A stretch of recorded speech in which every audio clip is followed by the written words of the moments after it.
Hey Riley, how are you feeling? Any better? Has your fever gone down at all? It was pretty high yesterday. Super worried. Hey, Bill. No, not really. I don't feel any better. I think my temperature has gone down a bit, but to be honest, I still feel like crap. I still feel real tired. Don't feel like doing anything. I'm sorry to hear that. It must be tough. Have you already gone to the hospital or that clinic nearby? Yeah, I did. Went to the main hospital, took a taxi there. Felt sort of nauseous too, and the doctor said it may be abdominal problems. You were pretty busy the past couple of weeks. All the work probably caught up to you. That kind of stress affects your stomach, like ulcers. Yeah, you may be right about that. When I was younger, I could work late every day and it wouldn't affect me at all. You can't keep working like you are still in your 20s. Which means I'm getting old, huh? I always think I'm still young and can go on forever. But having to realize that, it kind of gets you down. I feel old now. Don't worry about it. Everyone goes through the same thing. You may not be in your 20s anymore, but you're still really young. You've got a long ways to go. You're just tired and overworked. Just feeling a little fatigued. You'll recover in no time. I guarantee it. Just make sure you get plenty of rest today. That's the best medicine for now. Yeah, I just hope I feel way better tomorrow. I really don't want to be a burden to everyone at work. I also have a bunch of work I have to get done. I really don't want to take 2 days off from work. Well, that may be so, but you're still sick. There's nothing you can do. And you don't want to pass that on to people at work either. They'll understand. Don't worry about it. What you should do now is just relax and get plenty of rest. You'll be a burden on the others if you continue to be sick. Better to get better as soon as possible. Yeah, I know. I know I have to get better, but I can't stop thinking about it. I feel so bad staying at home in bed when everyone else is working. You're always working hard for the company, doing overtime without complaining at all. Nobody in their right mind would complain if you took 2 or 3 days off. Your boss told you to rest up however long you wanted, right? I would listen to your boss. Yeah, I know. My coworkers said I should rest up and that they would handle all the excess work on my behalf and that I shouldn't worry. See what I mean? They want you to stay home and rest. They want you back 100% recovered. I would take it to heart. They all want you to get better. The more you rest, the more you'll get better. As for work, after you're completely recovered, you can dive right back into work again. Yeah, you're right, Bill. Thanks for that. I really should start thinking about my age and work according to the surrounding environment. I'm not getting any younger. I'm really sorry for worrying you about all this, but I appreciate your encouragement. I'm already starting to feel a little better. Yeah. And once you get back on your feet, let's go visit my folks some weekend. My folks were real worried about you too, so they couldn't wait to see you again. Did you talk to your folks about me being sick? Yeah. They just called earlier, so I told them you've been sick with a fever since yesterday and that you took today off. They were really worried about you. My mom said you should have some of her homemade herb soup and get plenty of rest. I've been having hot soup every day. The soup that you made for me. Yeah, Mom told me how to make it. It has all kinds of ingredients in it.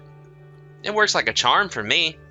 Mom always made that for me when I got sick, ever since I was a kid. You really should keep trying it. It works. But I guess it didn't quite have the effect on you that I expected. Yeah, well, I guess my condition was a bit too potent for your mom's soup to conquer, huh? Yeah, I guess so.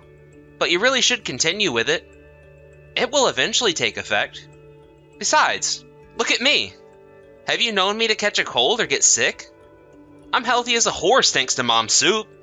My whole family swears by it. You never see any of my family members get sick, do you? Well, there you go. Yeah, right. Come to think of it, your relatives never get sick, do they? But You know what? That soup is... How should I put this? The taste and smell are pretty potent. I have a hard time swallowing it. You know what they say. If it tastes bad, it's probably working. I really urge you to keep drinking it and you'll be better in no time. Probably won't ever get sick again. I'll make some more for you later tonight. You don't have to prepare dinner or anything tonight. Just rest up and I'll see you tonight. Yeah, all right. Thanks. I feel kind of bad not doing anything, but if you insist, I think I'll just go back to bed then.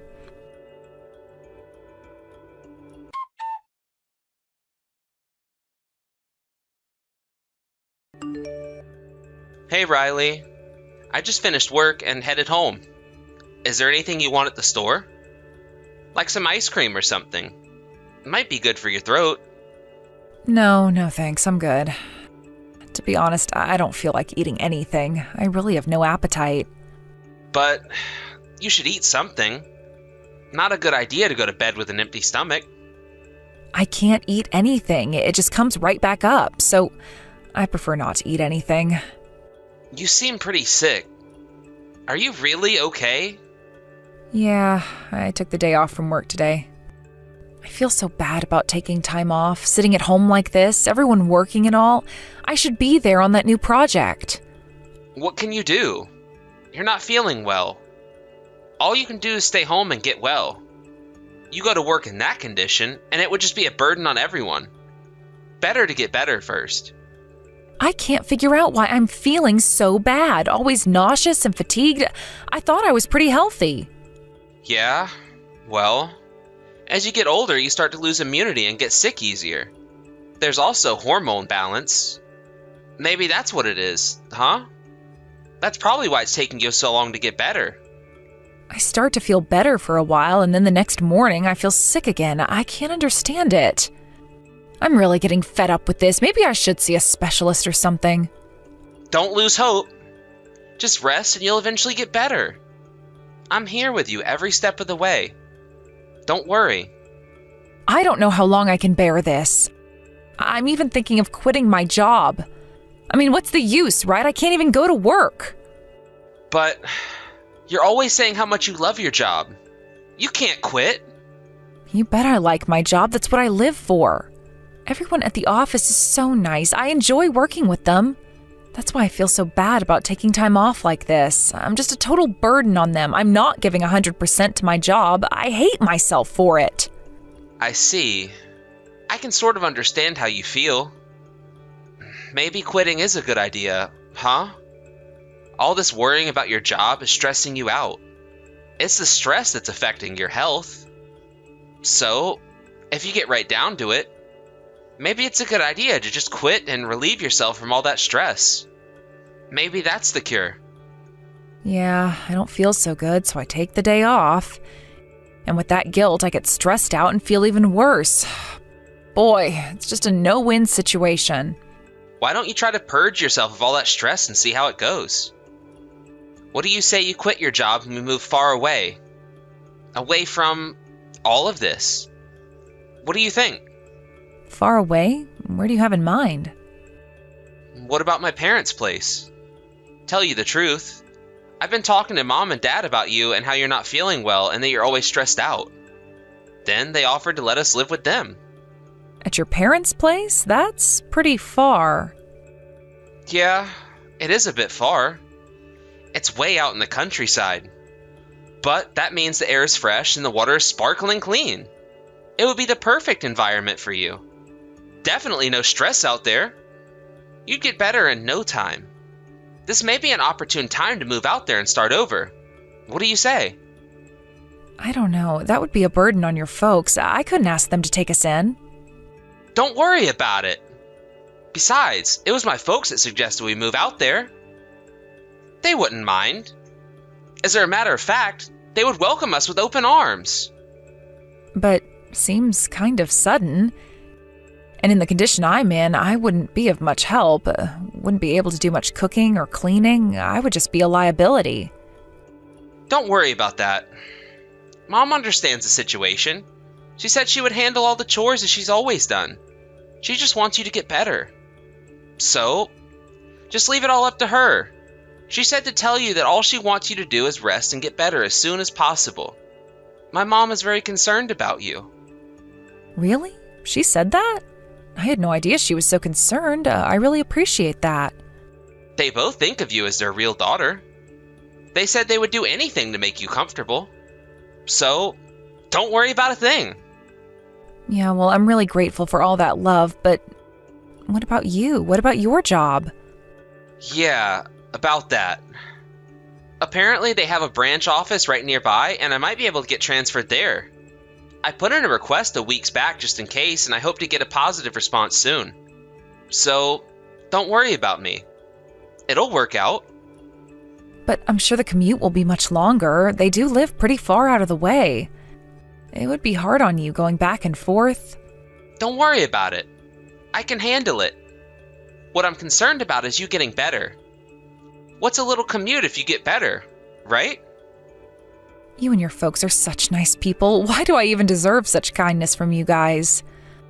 I'm really blessed to be surrounded by such wonderful people. Is it really okay for me to rely on your mom and dad? I really feel I'd be a burden on them. No burden. Just accept their offer and let's do this. Yeah, maybe you're right. Okay, let's do it. Tell your folks we'll move out there as soon as we can. Yeah, that's the right decision. You won't regret this. You'll get better in no time. Oh, yeah, and one more thing. My sister's living there too, but no need to worry about her. Oh yeah, that's right. I forgot about your sister. Would she really mind if I moved in with them? Yeah, but she lives separately from my folks. She has her meals and sleeps in a separate part of the house, and no worries. It's like she's just a neighbor. Probably won't even see her much. And besides, my sister's all for us moving in, so no problem there. Oh yeah? Well, that sure is a relief.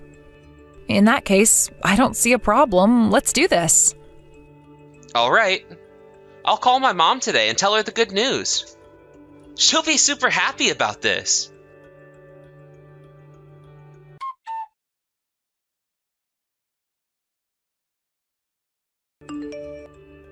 Hello, Riley.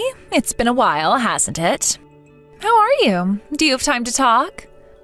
Oh, hey, Carol. Yeah, it's been ages. What's up? Are you alone now? Excuse me? Alone? Yeah, I'm here alone at home. I took a few days off from work. I haven't been feeling well. I'm sure you heard. Where's my brother? He's not at home, is he? Bill? No, he's at work. Like I said, I'm all alone. Why? He probably won't be back until later in the evening. He usually gets home at 7 or 8 p.m. Okay, great. Well, that's a relief. This will be a good chance for me to tell you. I heard you were moving out here to live with my folks, but I urge you not to. I mean, don't move out here. Why do you say that, Carol? Did I do something wrong? Bill told me that you were happy we decided to move out there. Did I hear wrong? Are you saying that you're not too happy about me moving in with your folks? Is that it? No, that's not it at all.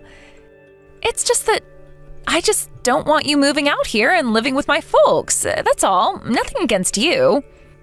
Then why? Why don't you want me to move out there? Riley, I want you to calm down and listen to me carefully. If you move out here, your life may be in jeopardy. Pardon me? My life's in danger? What's this about? Your folks live out in the countryside. Is it dangerous out there or something? Forest fires? That kind of stuff?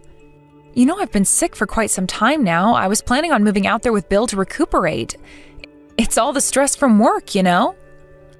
Yeah, I was getting to that part about you being sick for so long. Hey, Riley, what do you think is the cause that you're feeling so unwell? It's definitely not stress, I'll tell you that much. I really don't know the cause, but I figured it was stress and fatigue from overwork. What else could it be? That's not true at all. You're just being told that, to think it's just stress from work. It's my brother. Wait, come on, Carol. What are you talking about? What's this all about? Do you have something against your younger brother? Is that it? If you think my brother is some saint, you've got another thing coming. He's just like my parents. They're only interested in money. They're total scoundrels. Don't you dare trust them. You being sick for so long, that's all part of their plan, don't you see? How the hell do they plan for me to get sick and for so long? It makes no sense. My husband, your brother, has nothing to do with me being sick. He cares for me. He wants me to get better. And your folks, they're very concerned about my well-being. That's why they invited me out there. They're not scoundrels. How could you even say that? Listen, Riley, I've been with these people for decades. I've seen what they've done and what they're capable of. I know these three like the back of my hand, way more than you'll ever know. I have suffered under their devious schemes for years. So I don't want you to suffer like I've suffered. I am telling you this for your own good. Okay, let's assume what you're saying is true, Carol. What's the purpose of all this then? Why make me sick?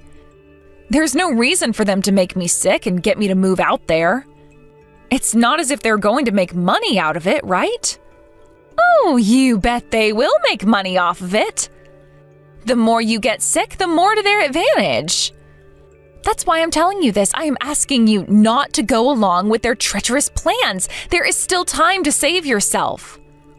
Like I said, you will put your life in danger if you come here. Stay away, please.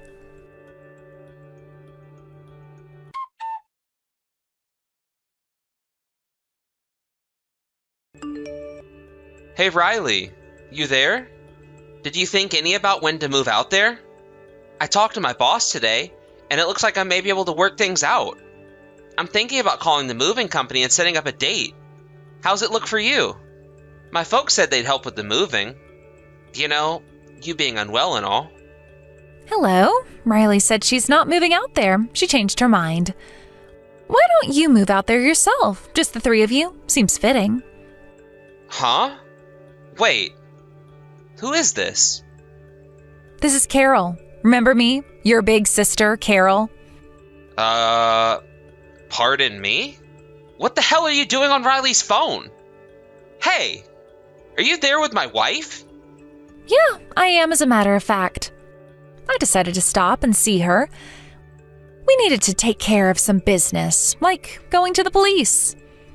Police? What are you talking about? Hey, wait, sis. What are you planning on doing? Whatever it is, stop right there. You know exactly what I'm talking about. We're going down to the police station to explain the devious scheme that you had laid out for your poor wife. That's what we're planning to do, and there is nothing you can do about it. Devious scheme? What the hell are you talking about?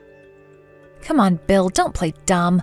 I've known you all my life, and I know what you guys are up to. The reason why Riley is sick, it was you, along with Mom and Dad, that concocted this scheme, wasn't it? You made her sick on purpose.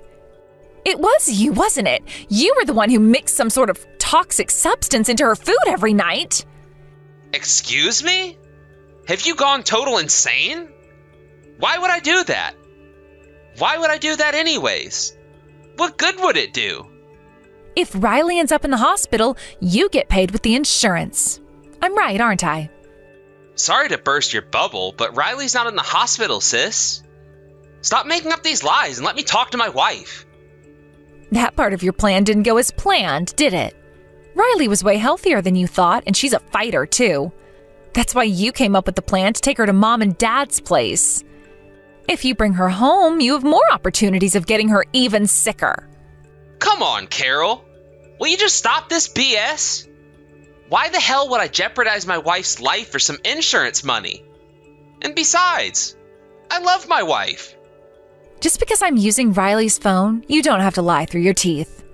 I heard you talking about it to Mom and Dad. You said you had to get her sicker or you wouldn't be able to admit her into the hospital. You weren't giving Riley enough of that toxic substance. That's why she didn't get worse. Shut your mouth. I never said such a thing. Stop making up these fairy tales. I know what you're trying to do. You're trying to pull us apart. Are you so jealous of Riley and me that we're happily married? You're such a pathetic sister, Carol. You're the ones that are pathetic. It was the three of you who concocted this scheme. Just so you know, I have plenty of proof, so no use denying it. I'm willing to act as a witness, too. What are you talking about? Proof? What proof? You got nothing. This is a trick to make me say something and incriminate myself. Well, it isn't gonna work. I wish you would just admit it, Bill. How could you do such a despicable thing to me?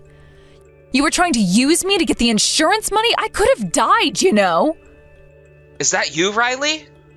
I can't believe that your mom and dad were also in on this. You people are monsters. I feel like a complete fool for trusting you guys like I did. Come on, Riley. You don't believe any of what my sister says, do you? Don't believe a word she says. She's always making stuff up, and besides, always hated me. Seriously? I really don't think so. I tend to believe what she says. She's got proof too, and she's just not the kind of person that would lie about something like this. And about me being sick, come to think of it, there were so many things that were just strange. Your actions, they all seem to correspond with what she was saying. She probably just heard about your situation and made up some kind of story.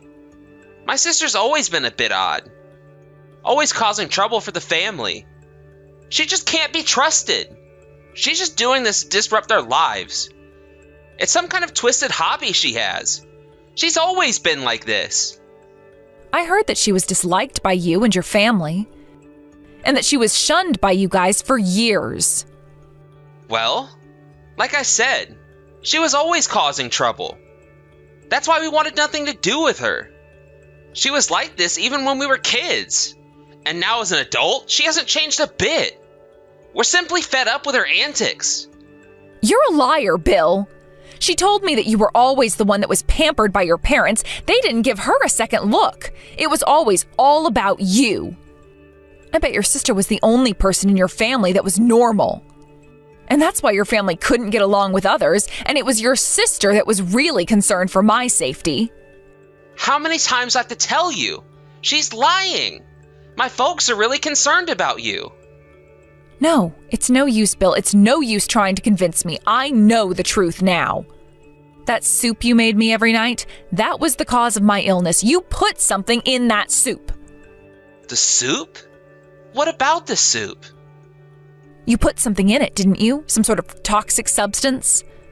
There was still some left in the pot, so we gave it to the police as evidence. They're going to have it tested.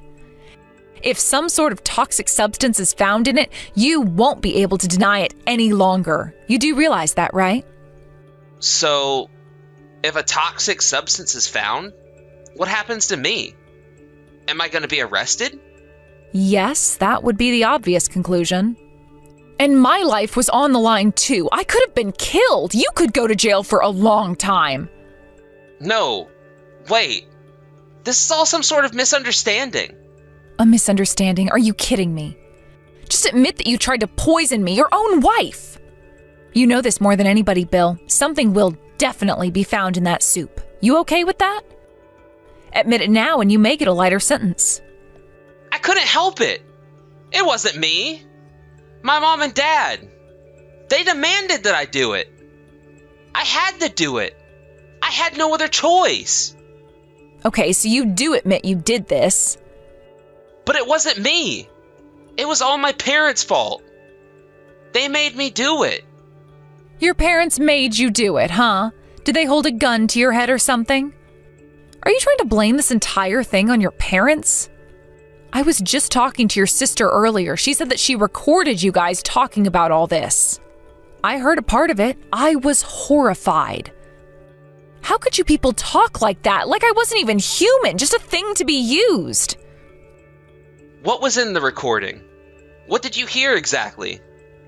You were talking about what ingredient to put into the soup. Some sort of toxic substance that would make me sick? You all seemed so calm, like you were talking about getting rid of cockroaches. You weren't concerned about me in the least, just a tool to get money. Actually, you sounded like you were having fun. It may have sounded like that to you, but it wasn't like that. You got it all wrong. I was just playing along with my folks, so they wouldn't be suspicious of me. had to act like I was having a good time. You can understand that, right? I can't defy my folks. I was brought up that way. They have me under their thumb. Please, I don't want to hear any of your BS anymore. I'm going to believe your sister. She has way more credibility than you. I know you and your parents are in cahoots. I am not going to believe a word you say. I heard enough. So, you're saying you don't care if our lives are disrupted forever? Is that what you're saying? And this would definitely affect my job. Are you okay with that? I lose my job, and then what? You won't be able to live. You quit your job too. Have you forgotten about that? You'll be homeless. Penniless. I don't care what happens to you. I already filed for divorce. You guys can all go to jail for all I care. It doesn't concern me one bit. Are you serious, Riley? Divorce? Really? Of course. What did you expect? I could have lost my life because of you people. You really think I would continue living with someone like that? I don't want anything to do with you ever again. I will be pressing charges, so my lawyer will be contacting you about damages. Please. Riley, let's just talk this over. Just please, don't press charges. Just tell the police it was a simple mistake. I just put the wrong ingredients in, or you can say my parents did it.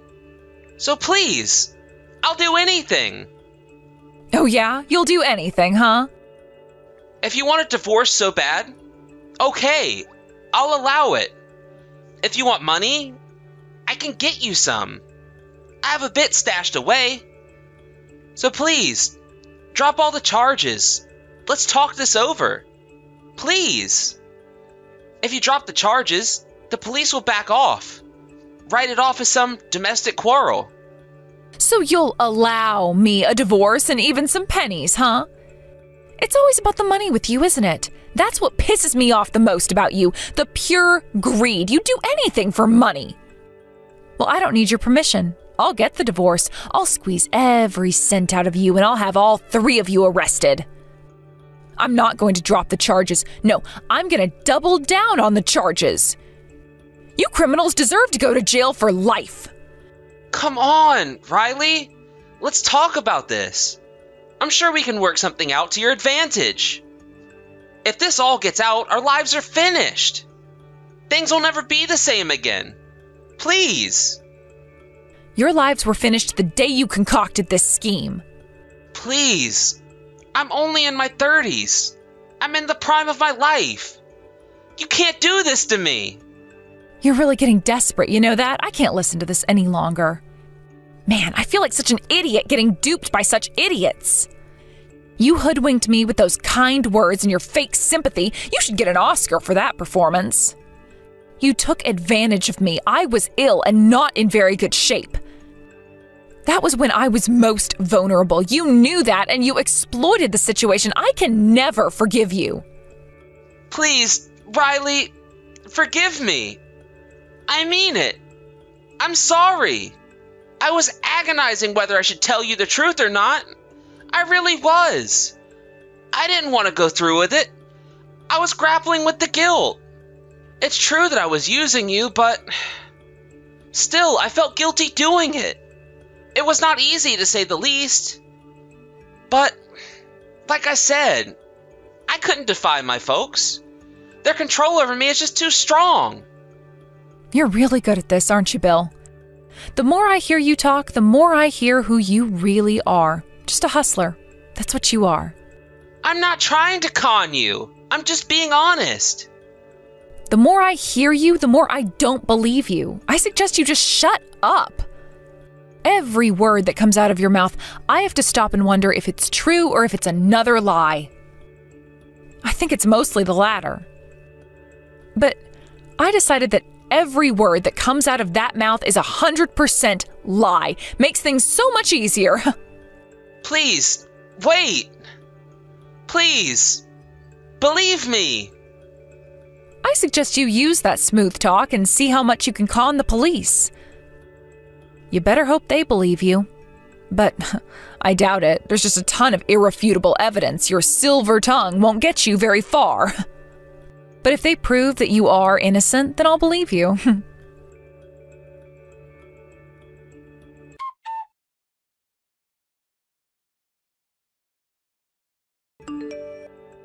As we expected, the test showed that there was indeed a toxic substance in the soup, some sort of odorless, cancer-causing chemical. Apparently, it was a chemical that my husband got from his office. The police were able to match the evidence with what they found there. With that, Bill and his parents were arrested. During the court hearing, the three of them blamed each other, turning it into a complete three-ring circus. In the end, they deserved what they got, although it wasn't the years-long sentence that I wanted. They each got locked up for 2 years, plus another 2 as probation. But this case got a lot of media attention, and the three were constantly hounded by the media and by some very angry people. Needless to say, Bill got fired from his job. Before being sent off to jail, he paid damages to me and was left penniless. When he gets out, he'll probably be burdened with considerable debt. I just hope he doesn't come begging to me for help. As for me, I returned to work, and ever since, I've been healthy and hardly ever take days off. Carol was also finally able to escape her family, and last I heard, she got married and is living overseas now. I will forever be grateful to her for contacting me that day and telling me the truth about that awful family. Hey, Tiffany, are you there? I was just wondering how things have been for you lately. Oh, Mom, what a surprise. I feel like you almost never just reach out like this, but I'm doing okay, thanks for asking. Things are pretty normal, I guess. What do you mean? I check in on you all the time, Tiffany. In fact, you're the one who never sends me any messages. I always have to send them first. Oh yeah? Well, I guess now that you say that, it's true.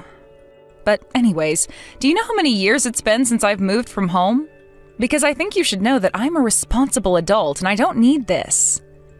Well, if you don't want your mom checking in on you, then you should check in on her.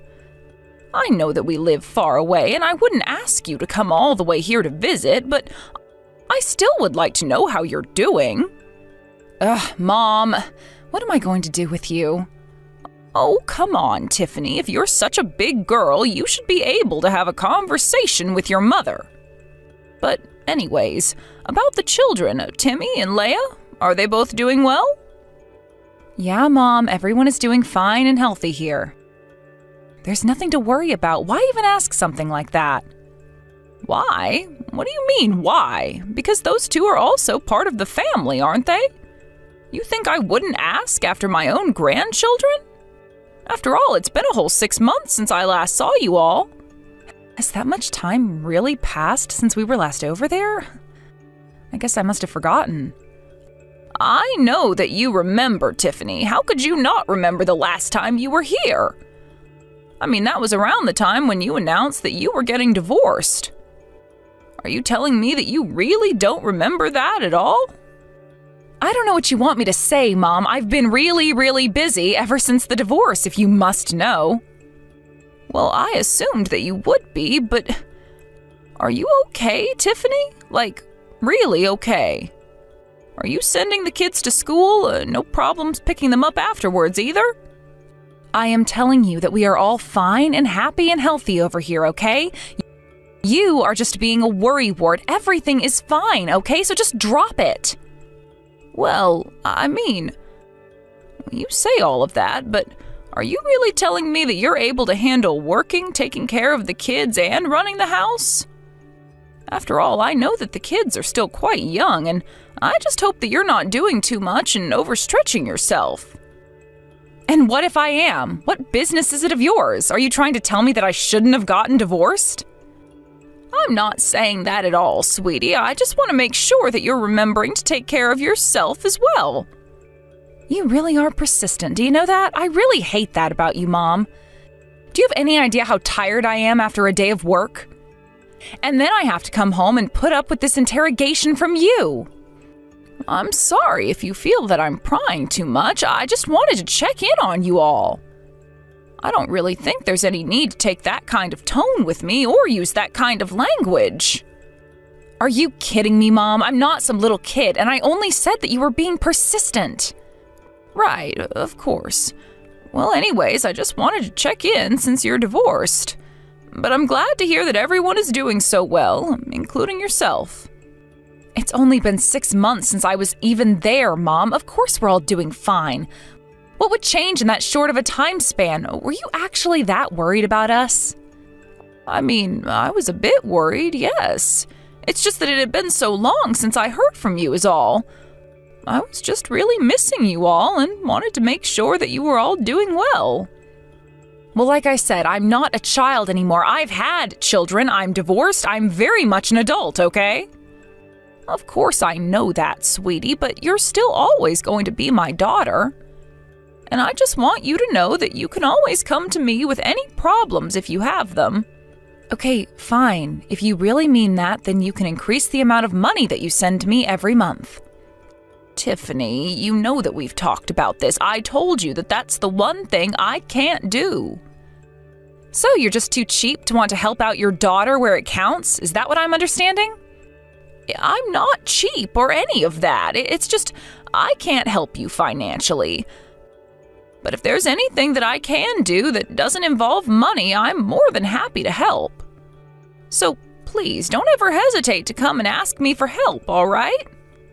Yeah, totally. I'll be sure to ask you if there's ever anything that you can do for me. Anyways, I have to get up for work early tomorrow. You have a good night.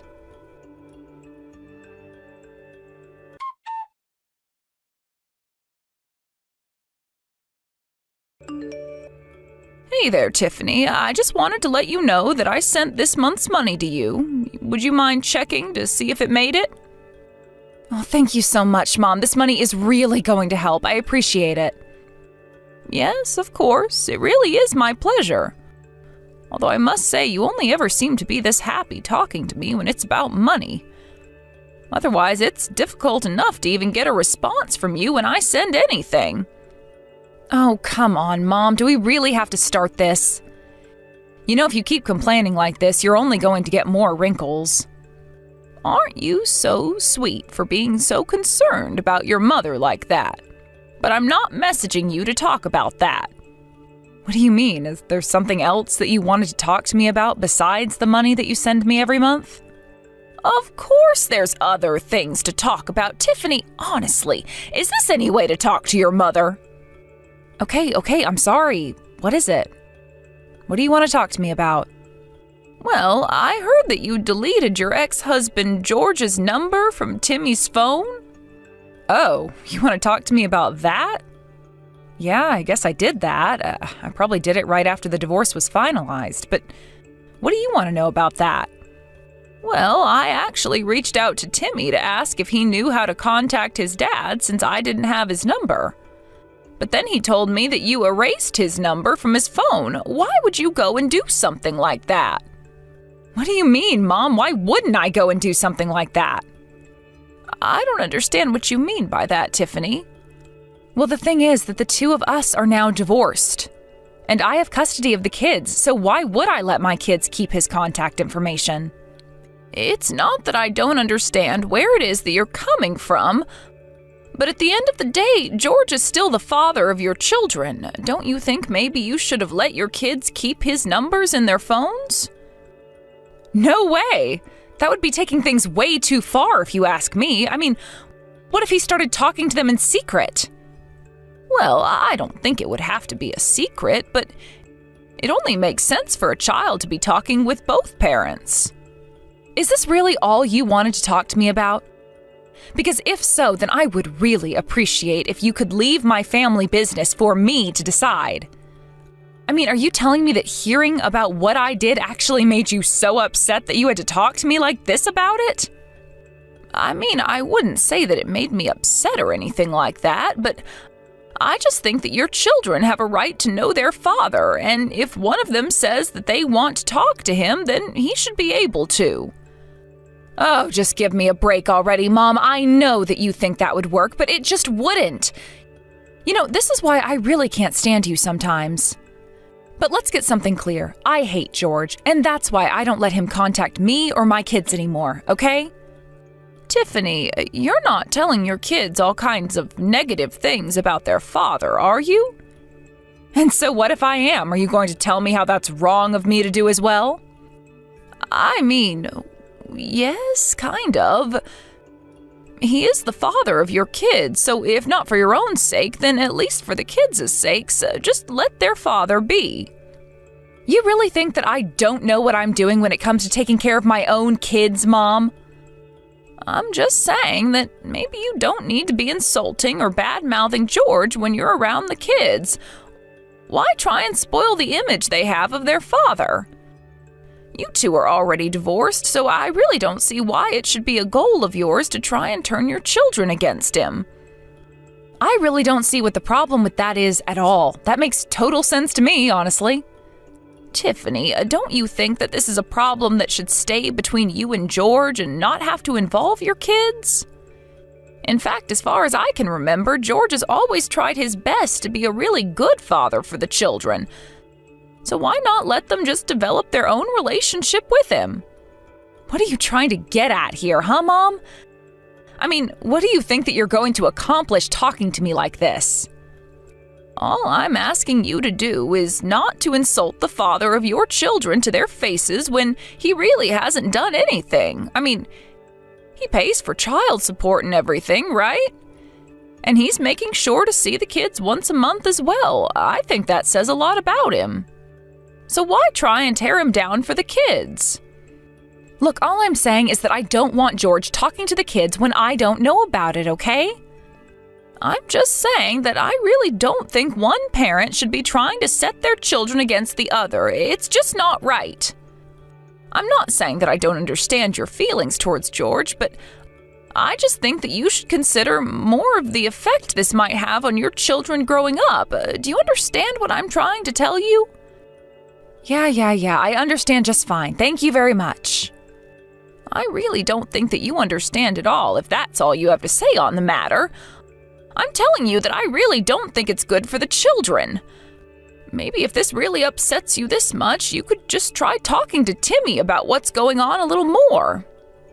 What do you mean? Why in the world should I have to talk to him about what's going on? Well, I mean, you can probably imagine that the kids are missing their father and aren't sure about what's going to happen in the future. But I think if you sit him down and talk to him in a mature way, that you two might be able to come to more of an understanding. Oh yeah? Well, I wish I had the time to do something like that, but thank you so much for telling me this about Timmy. Anyways, I'm getting back to work now. We'll talk later.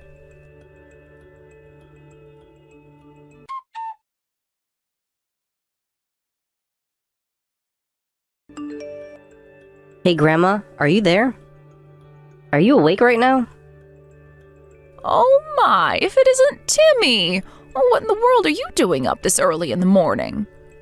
I mean, do you have any idea what time it is right now? I know, but it's just, I accidentally burned myself and it really, really hurts, Grandma. I tried putting some cream on it, but it still really hurts. I don't know what I should do to make it stop. You burnt yourself? What do you mean? Where are you right now? Were you touching something hot? Well, I woke up early because I had to make some lunch for my little sister since she's going on a field trip today.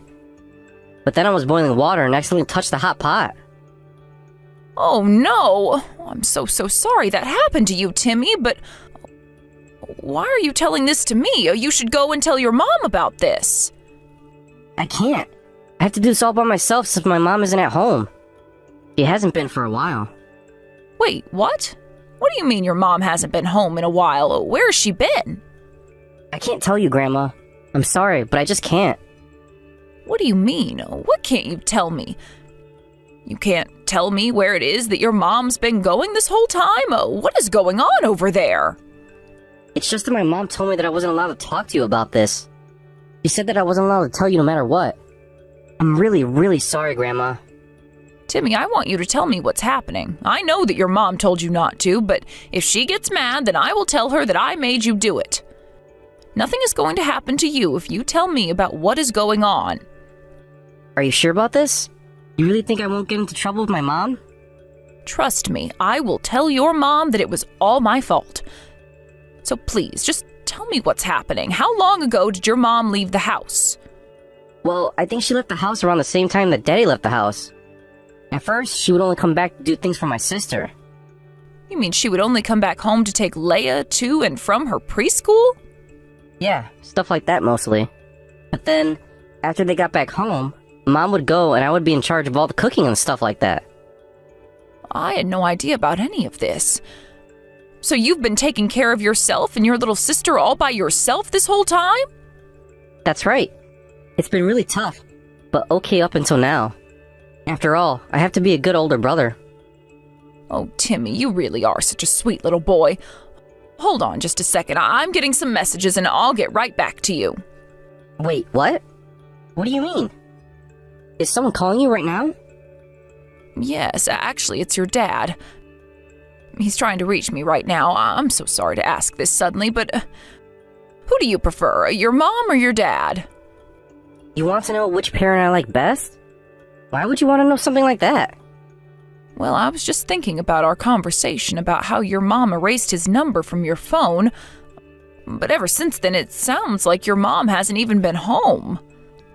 Yeah, that is true. So tell me, Timmy, why didn't you try to get in contact with your dad so that you could ask him for help? Well, I thought that he might want to come and help us. Even Leah has been saying she wants to be with Dad. I see. So then it sounds like you might want to be with your dad a little more than your mom, is that right? I guess so. I don't think I'm supposed to be saying this, but it's really true. I see. Well, okay. I think I know what I need to do. What do you mean, Grandma? What are you gonna do? Don't worry. You and your sister are going to be just fine. Just wait a little longer and I'll come get you both soon. And when I get there, I'll take a look at those burns and make you both some lunch. Okay, Grandma. I'll just wait here for you then. Thank you for coming to help us.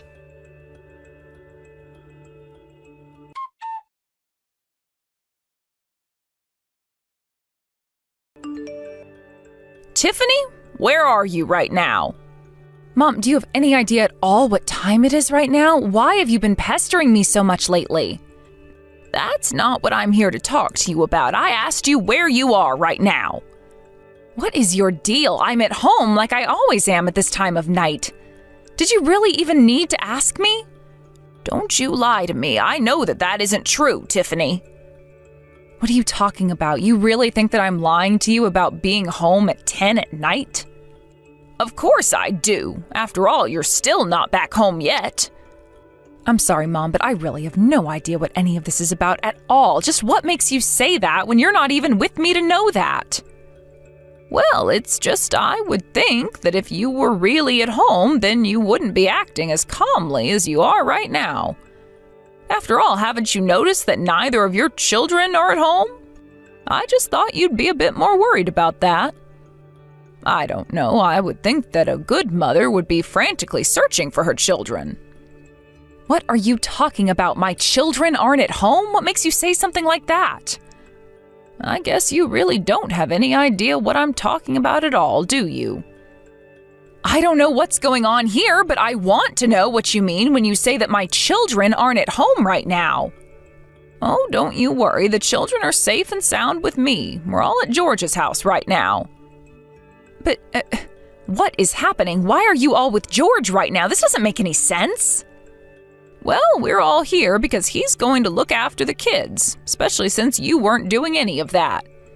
I'm just here to drop them off and make sure that everyone is feeling okay.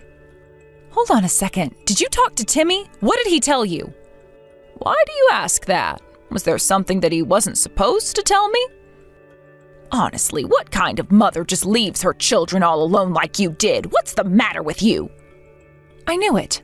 I knew that little brat wouldn't be able to keep his trap shut, even after I told him that he better not say a word of this to you. I would be less concerned with what your son told me and more concerned about what's going to happen to you.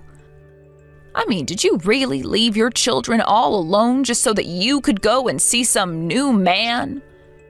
You really ought to be ashamed of yourself. What are you even talking about? How dare you say that about me when you don't have any proof of what you're talking about at all? Oh, you want proof? That's the one thing I have plenty of. In fact, don't you think it's strange that I'm with George when I don't have his number either? Yeah, actually, what is up with that? I didn't even give him our new address when we moved. Well, the thing is that George caught on to how you were isolating him from his kids quite quickly. And when you wouldn't respond to any of his messages, he started to get worried and did some investigating. Wait, what? Are you telling me that my ex-husband has been stalking me since we got divorced? I wouldn't call it stalking, but yes, for the past 6 months, he's been keeping an eye on you and the children. Why? Is he going to try and take custody of the children from me? Is that what all of this is about? I haven't done anything wrong at all. You really have some nerve saying that when you've been caught red-handed like this. I'm just sick of dealing with you, Tiffany. But thankfully, I won't have to anymore. George says that he is going to do what it takes to protect the children. So I suppose you'll be hearing from his lawyers soon. But after all this, I never want anything to do with you ever again. Wait, Mom, I still don't understand what's happening. Am I going to lose the kids? Please, I didn't mean for things to happen like this. Hello? Mom, are you still there?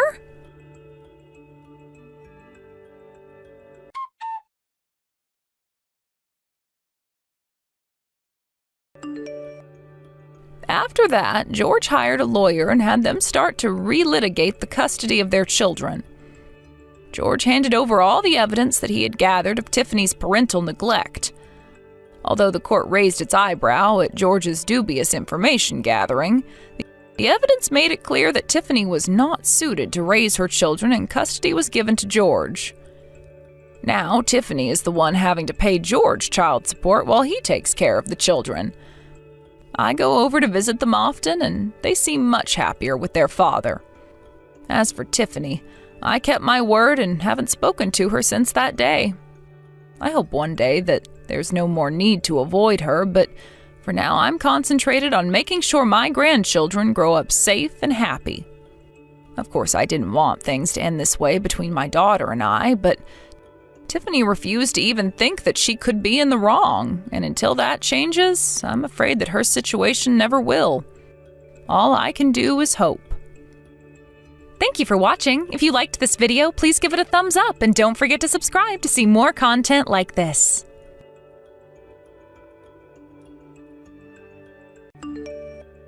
Hey Mom, are you there? I just want to thank you so much for the peaches that you sent. They just married. I literally just ate one and it was so good. So thank you. Did you get them from the same place as where you sent those peaches from last year? Oh, wow. I didn't expect them to arrive at your place so quickly. But yes, I went to the same place since you all seemed to enjoy the peaches so much last year. I went to Jones's farm and they were happy to see me back again. Ah, I see. Well, we really appreciate it. We've had to cut back a bit on eating fruit since food prices are getting so high. But I just wanted to tell you that Linda also says thank you for the peaches as well. Well, it really is my pleasure, especially in light of how expensive everything is getting these days. I mean, I feel like I'm shocked by the prices of the store every single time that I go out to shop. So I certainly hope that you and Linda are doing all right with how things are going. Are things okay at home? You're not having too much trouble with the cost of living, are you? Well, it feels like we're getting along okay for now, to be honest. I'm just glad that we're both still working. That's a huge help. Of course. You know, back in my day, you used to be able to provide for a family on just one income. But it seems like just about everyone is working these days. By the way, how is Linda doing? I feel like I haven't really spoken with her all that much since the start of the year, and I can't even remember when either of you last came to visit me at my house. Have you two both really been busy with things over there? I mean, yeah, sort of.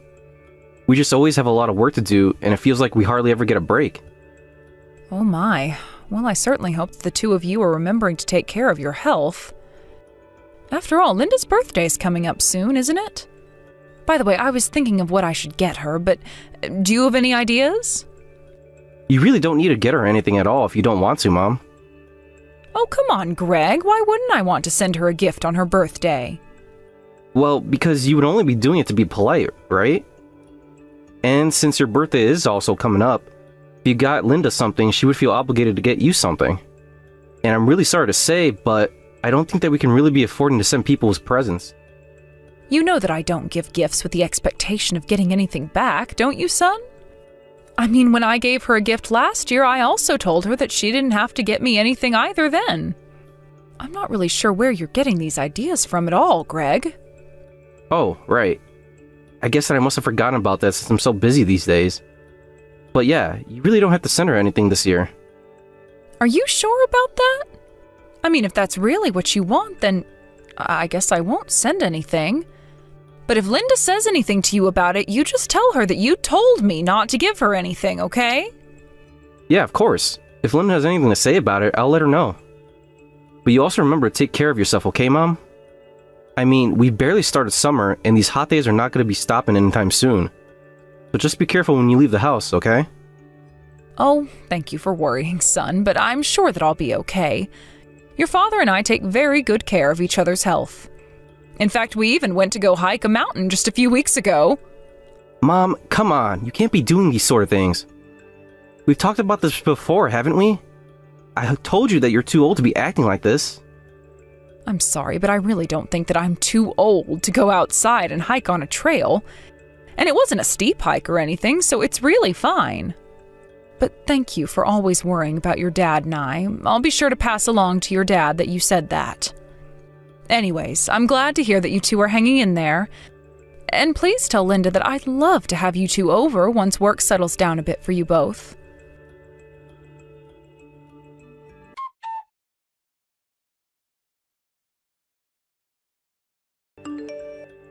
Hey, Mom, are you there? I need to talk to you about something really quick. Oh, hello, Greg. Yes, I have a bit of time to talk. I actually just finished vacuuming the house and was about to sit down for a while. Well, the thing is, I kind of have a favor that I want to ask of you. Is that alright? Well, I suppose that I can't really say until you ask me, but it's not something bad, is it? I don't know. I'm not sure that you're gonna like this, but...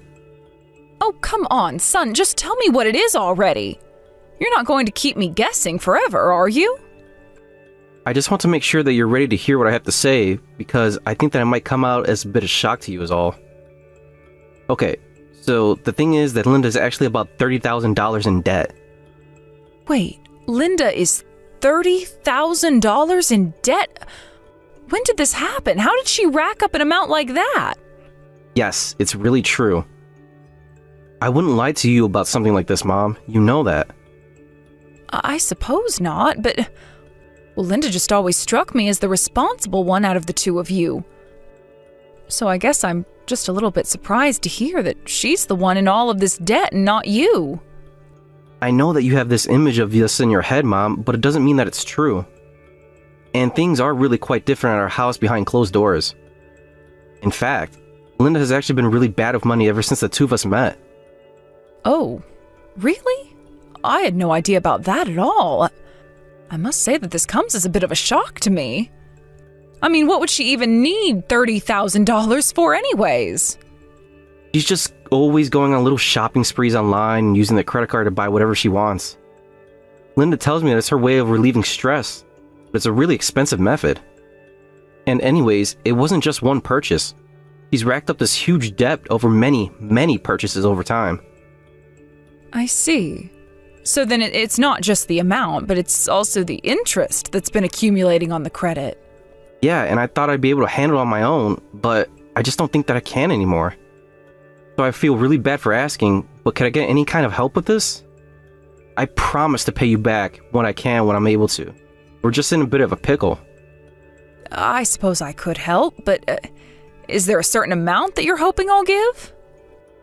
Anything will help, really. You could give 100 or 1,000, whatever you felt comfortable giving. Well, that doesn't really help me all that much, Greg. How much money do you have to pay back with now? I have about $1,000 that I can contribute right now. But that means that there's $29,000 left to pay back, doesn't it? Do you have any plan at all to be able to pay back the rest of what Linda owes? Well, both of Linda's parents have passed away, so I can't exactly go to them for help. I've thought about asking friends for donations too. Well, I think that is one of the fastest ways that people lose friends. Yeah, that's how I feel about it too. And then that left me thinking about selling my car. I don't know, I'll just do anything for money at this point. But if you lose your car, then how are you supposed to get to and from work? Don't you both commute by car? Yes, we do both commute by car, and it is true that taking public transportation would make our commutes last much longer. But it might be our only choice. Okay, I understand the situation. I can give you $30,000 that you need. Wait, Mom, hold on. Are you serious? I mean, are you really sure about this? Yes, son, I'm actually here with your father and I'm showing him these messages now. And your father agrees that it's just best if we give you the money that you need this time. Mom, Dad, I don't know what to say at all right now. Thank you so much. I'm so sorry to have to come to you with this problem, but thank you.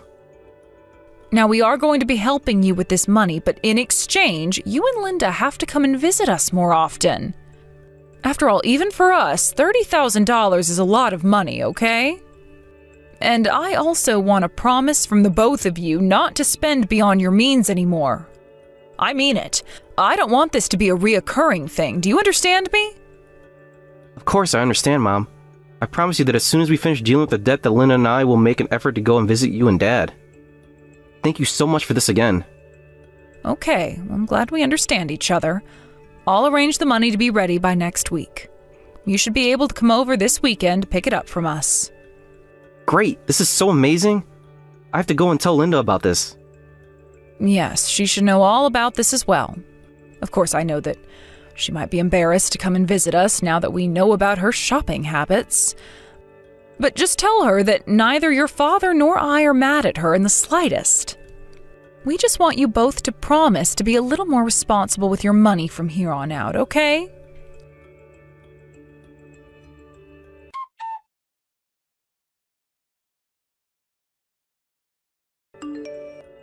Hello there, Rachel. It's been some time since the two of us have last talked, hasn't it? Oh, well, if it isn't Linda. Oh, it's just so nice to hear from you. I take it that this is about the money, yes? Well, I guess that's one way that you could put it. I will take the money, but, well, I suppose you've already heard the story from Greg, haven't you? Yes, he told me a little bit about what's been going on at home with you two. Well, then please know how sorry I am for all of this, Rachel, but I'm only messaging to give you my final goodbye. Wait, what? What do you mean your final goodbye? I'm a bit lost with that. The thing is that Greg and I have actually decided to get a divorce. Hold on a second.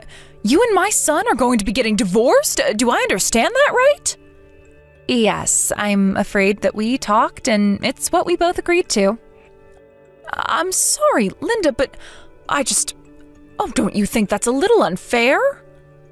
I'm putting up the money to get you out of your debt and you turn around and divorce my son? You do realize that Greg was the one who came to talk to me and arranged all this for you, right? Don't tell me that you were always just marrying him to try and pay off your debt.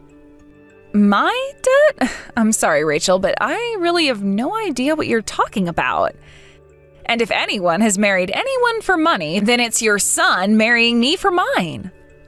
Not only that, but while I've been working hard to provide for us, your son was out cheating on me.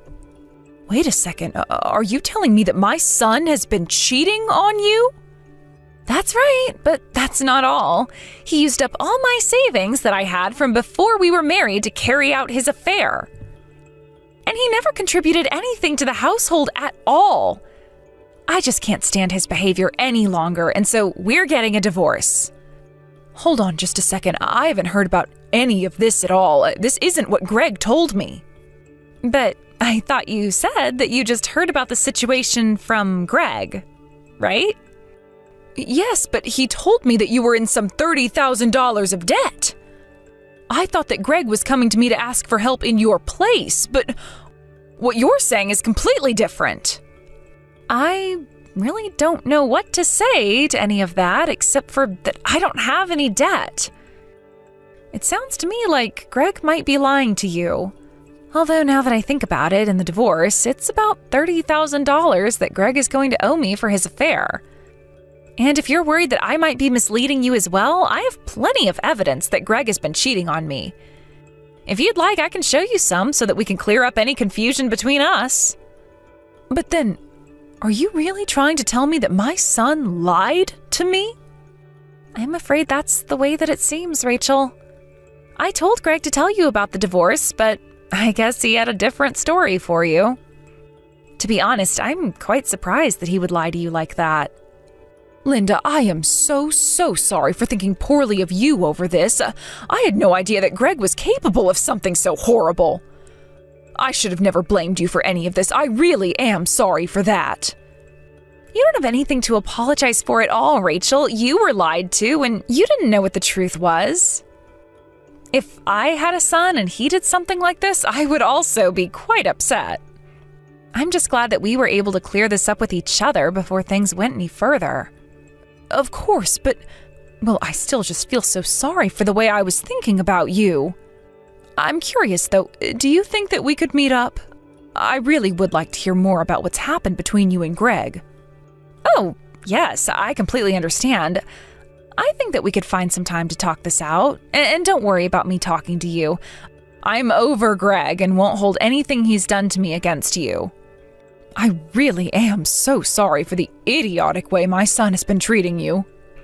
Please, don't apologize for him to me anymore. He doesn't deserve your kindness or my forgiveness. But we'll talk soon, and I'll give you all the details then.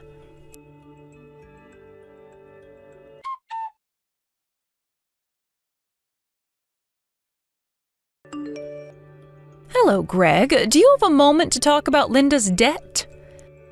It's just that it's been a few days since I gave you the money. Mom, I am so sorry to do this to you. But Linda told me today that she wants to get a divorce. She's just going to take the money that you were generous enough to give her and run away. Oh, that really is okay. I'm not bothered about that. Not bothered? What do you mean? Don't tell me that you're going to try to confront her or something like that. I don't think you'd even be able to get a hold of her. Don't tell me that you've blocked my number on her phone, Greg. What do you mean? Why would you ask me something like that? I just heard that you told her not to talk to your parents if she was going to divorce you. And I heard that last night you made her block my number and even delete my contact. Mom, what in the world are you talking about? Greg, I know that you've been lying to me this whole time. I know the whole truth. Linda told me everything. Wait a second. Are you saying that you think I'm lying? Mom, how could you? Linda actually came to talk to me not that long ago, and she was kind enough to tell me all the ways that you've been lying to me. Not only that, she told me about how you cheated on her and used her own savings to fund your cheating. Did you really think that you were going to get away with this? Mom, wait. You got this all wrong. You really do. She's lying to you. Linda's just trying to trick you. Why? Why would she need to lie to me about anything? Because of her debt, Mom, remember?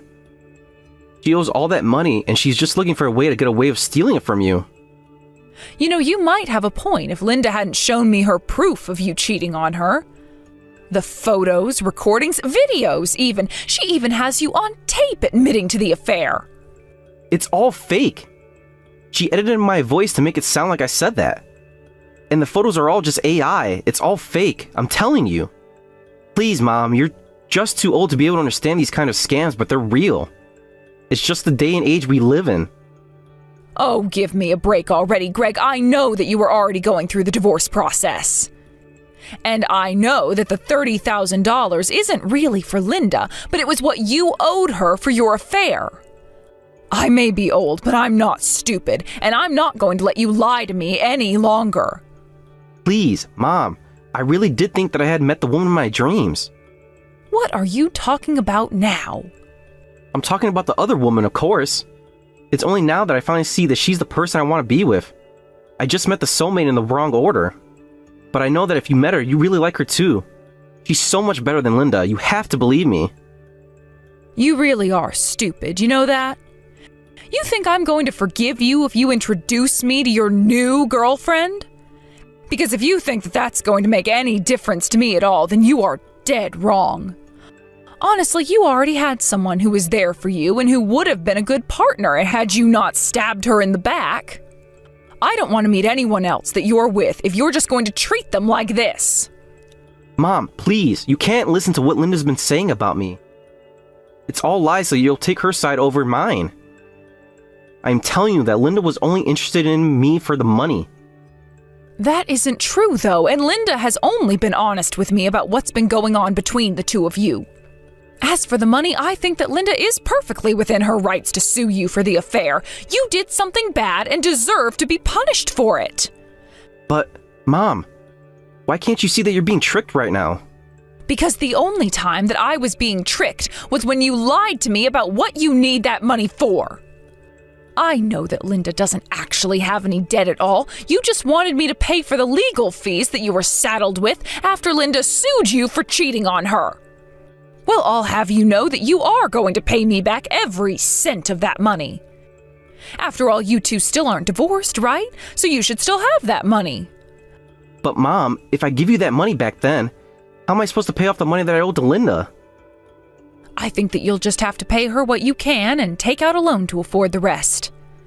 But I am not going to be paying for you to get away with cheating on your poor wife. Mom, I don't understand why you're acting like this. I'm your son. You're supposed to be on my side. I'm not having this conversation with you. You did cheat on your wife, didn't you? If that's the case, then I don't see why I should change. Why don't you just sell your car? I'm sure you'll be able to make something from that. Please don't do this to me, Mom. I really want to marry that woman I'm with now, and I can't do it without any money. I don't really care what you want to happen. You got yourself into this mess, and it's not my job to bail you out. Besides, are you sure that she even wants to be with you after she realizes how broke you are? Don't say that, Mom. Of course she wants to be with me. She wouldn't leave me. You really need to get a grip. I mean, you have much more pressing matters to worry about now. But Linda told me all about how you've basically tricked this other woman into thinking that you're rich. But you should also know that Linda reached out to this other woman and made sure that she knew the truth of your financial situation. No, you aren't serious, right? She didn't actually do that, did she? Hold on a second. Why can't I get a hold of her anymore? What's going on? Oh, I imagine that woman has probably blocked your number by now. Not that I can blame her.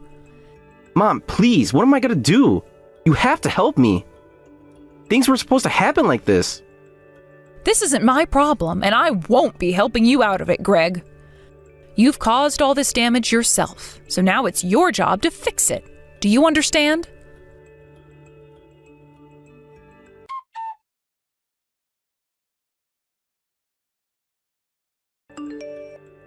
After that, Greg and Linda did end up getting divorced, and Greg was forced to pay Linda the $30,000 as part of the settlement for his affair. Because he cheated, Greg was also not entitled to get anything from an estate split. By the time everything was said and done, Greg was left practically penniless. He had to take out a loan to afford what was left to pay Linda after having sold his car. I hear that he's something like $15,000 in debt now. Because the house belonged to Linda as well, Greg was forced to go out and find a real job and place to live. I hear that he's working multiple part-time jobs in a tiny apartment. As for Linda, she took the money that she got from Greg, sold her house, and used it to start a new life in a new town. I haven't heard from her or Greg since. Although I'm saddened by how things went between Greg, Linda, and myself, I'm doing my best to move on with my life. I certainly wasn't expecting to be lied to by my son like that, but I hope that one day I'll be able to find it in my heart to forgive him. And I hope that if and when that day comes, that Greg will be someone worth forgiving. Thank you for watching. If you liked this video, please give it a thumbs up and don't forget to subscribe to see more content like this.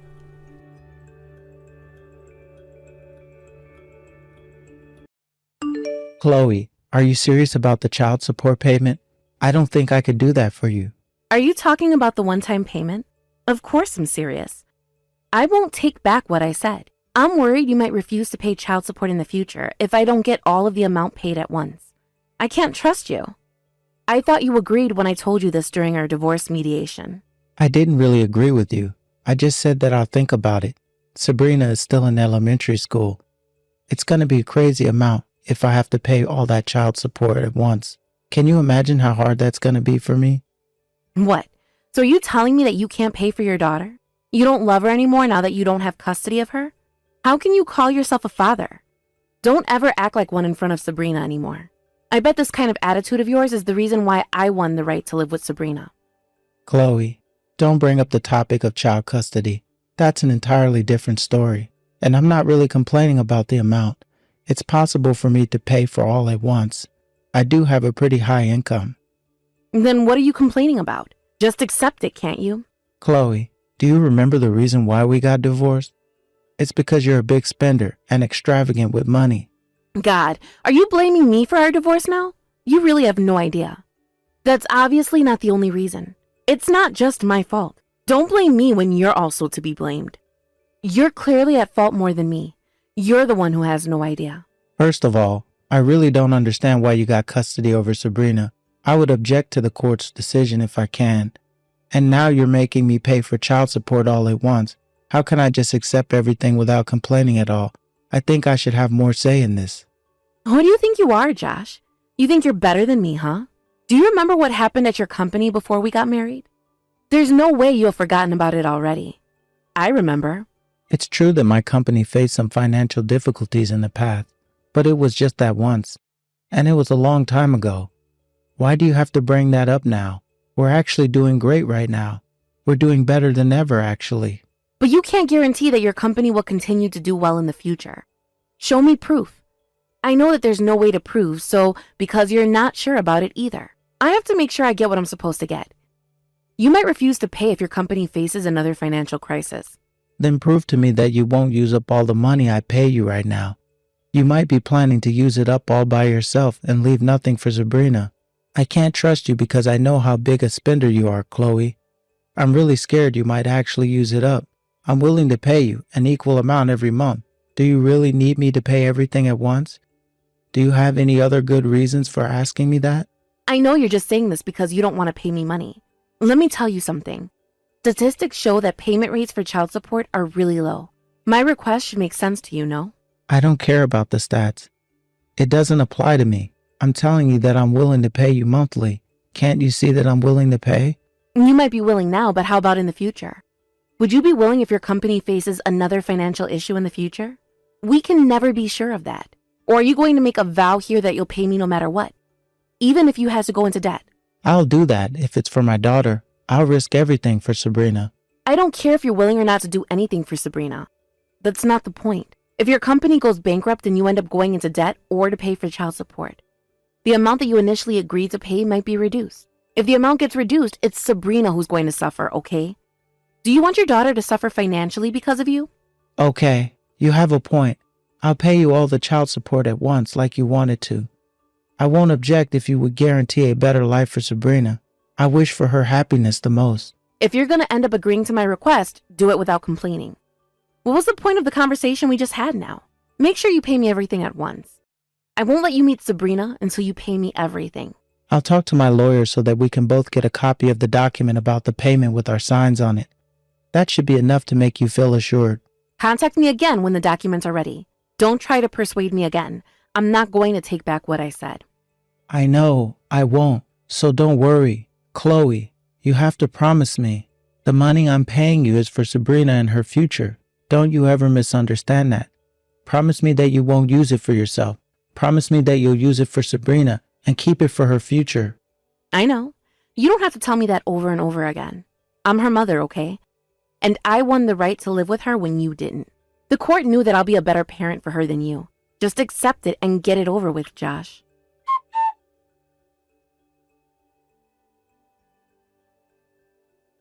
Chloe, I just transferred all the money to your bank account. Can you check if it was correctly transferred to you when you have the time? Oh, that was quick. We just met up yesterday to finalize our agreement. I can't believe you were complaining until the very last minute. Chloe, I told you this already. The one-time payment itself wasn't a problem for me.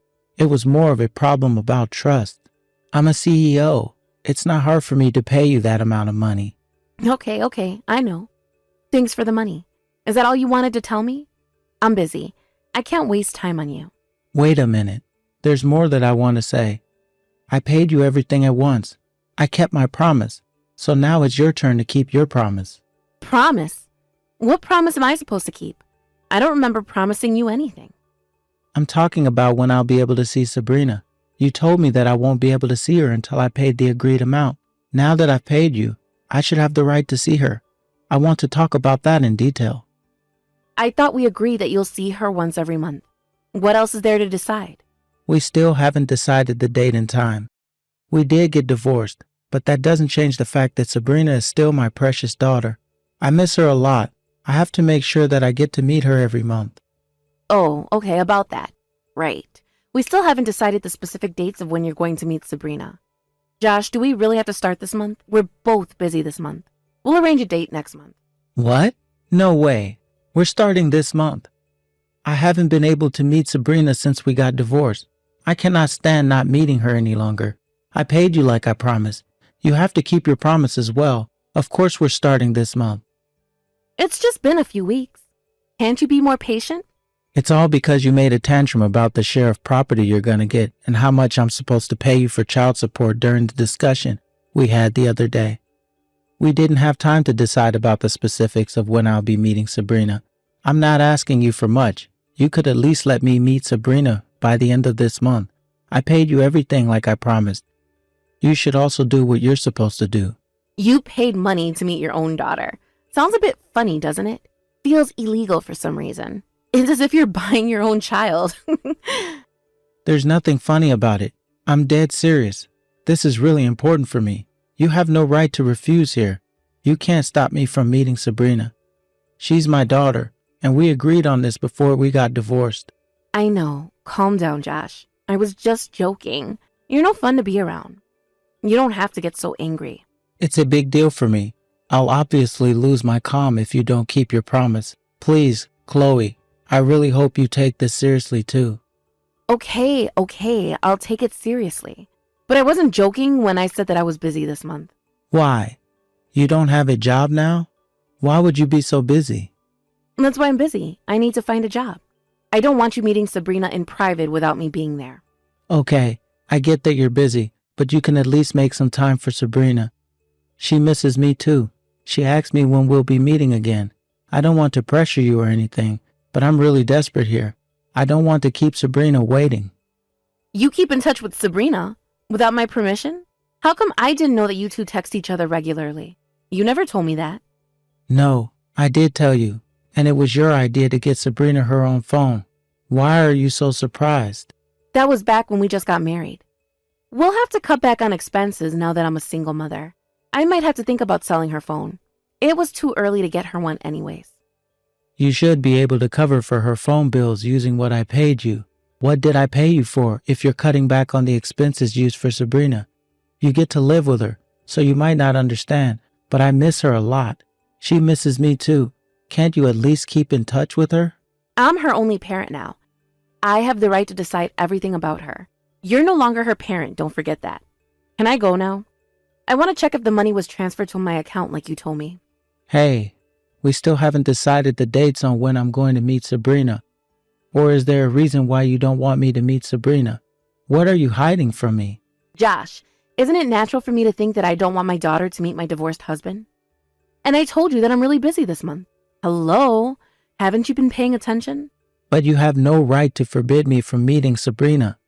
And you don't ever take her phone away just because I text her regularly. You're going overboard. Chloe, you're being too controlling of your daughter. Really? I don't think so. I'll let you meet Sabrina by the end of this month. We'll talk again later. What? You think this is funny? Chloe, we haven't decided anything yet. I don't care. I think we decided enough. If you're gonna complain, I can forbid you completely from seeing Sabrina. You have no right to do that. Oh, I don't know. Bye, I'm going now. I have plans today. See ya, Josh.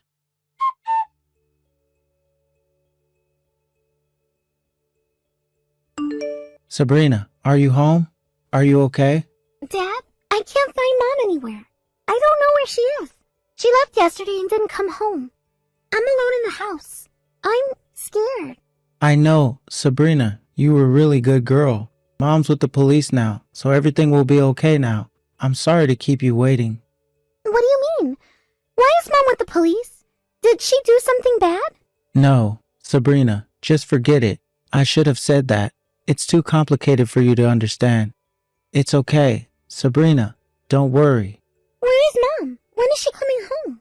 I don't want to be alone anymore. We'll be on our way to pick you up, Sabrina. Mom has something to do, so she can't come home yet. You will be living with Dad from today. Is that okay, Sabrina? I'm living with you? Dad and me? Yes! I'm so happy. I missed you, Dad. Dad, when are you coming to pick me up? Sabrina, listen. Dad also has something really important to do, so Grandma and Grandpa will be coming to pick you up, okay? Be a good girl and wait for them at home. Do you think you can do that, Sabrina? Grandma and Grandpa are coming? Yay! I'm going to be a good girl. I can wait. Good girl. I'm going to finish everything real quick so that I can see you as soon as possible. So be a good girl and wait at Grandma and Grandpa's house until I can pick you up, okay? Okay. When are you coming to pick me up, Dad? I don't know, but I'll do my best to finish quickly. It might be pretty long, but do you think you can wait for me? Sabrina, you might be asleep by the time I arrive. Okay. But we'll travel together tomorrow. We'll go wherever you want to go, Sabrina. I heard Mom was busy, so I bet you haven't been able to travel for a while. Yeah. Mom hasn't been coming home. She doesn't really come home. Mom told me not to tell you, but it was the first time she didn't come home for the whole day, so I decided to text you. She usually comes home at the end of the day. I see. Thank you for telling me. Sabrina, I have to leave now. I promise I'll finish everything as quickly as possible. Make sure you decide where you want to go tomorrow until I come and pick you up, okay? Okay.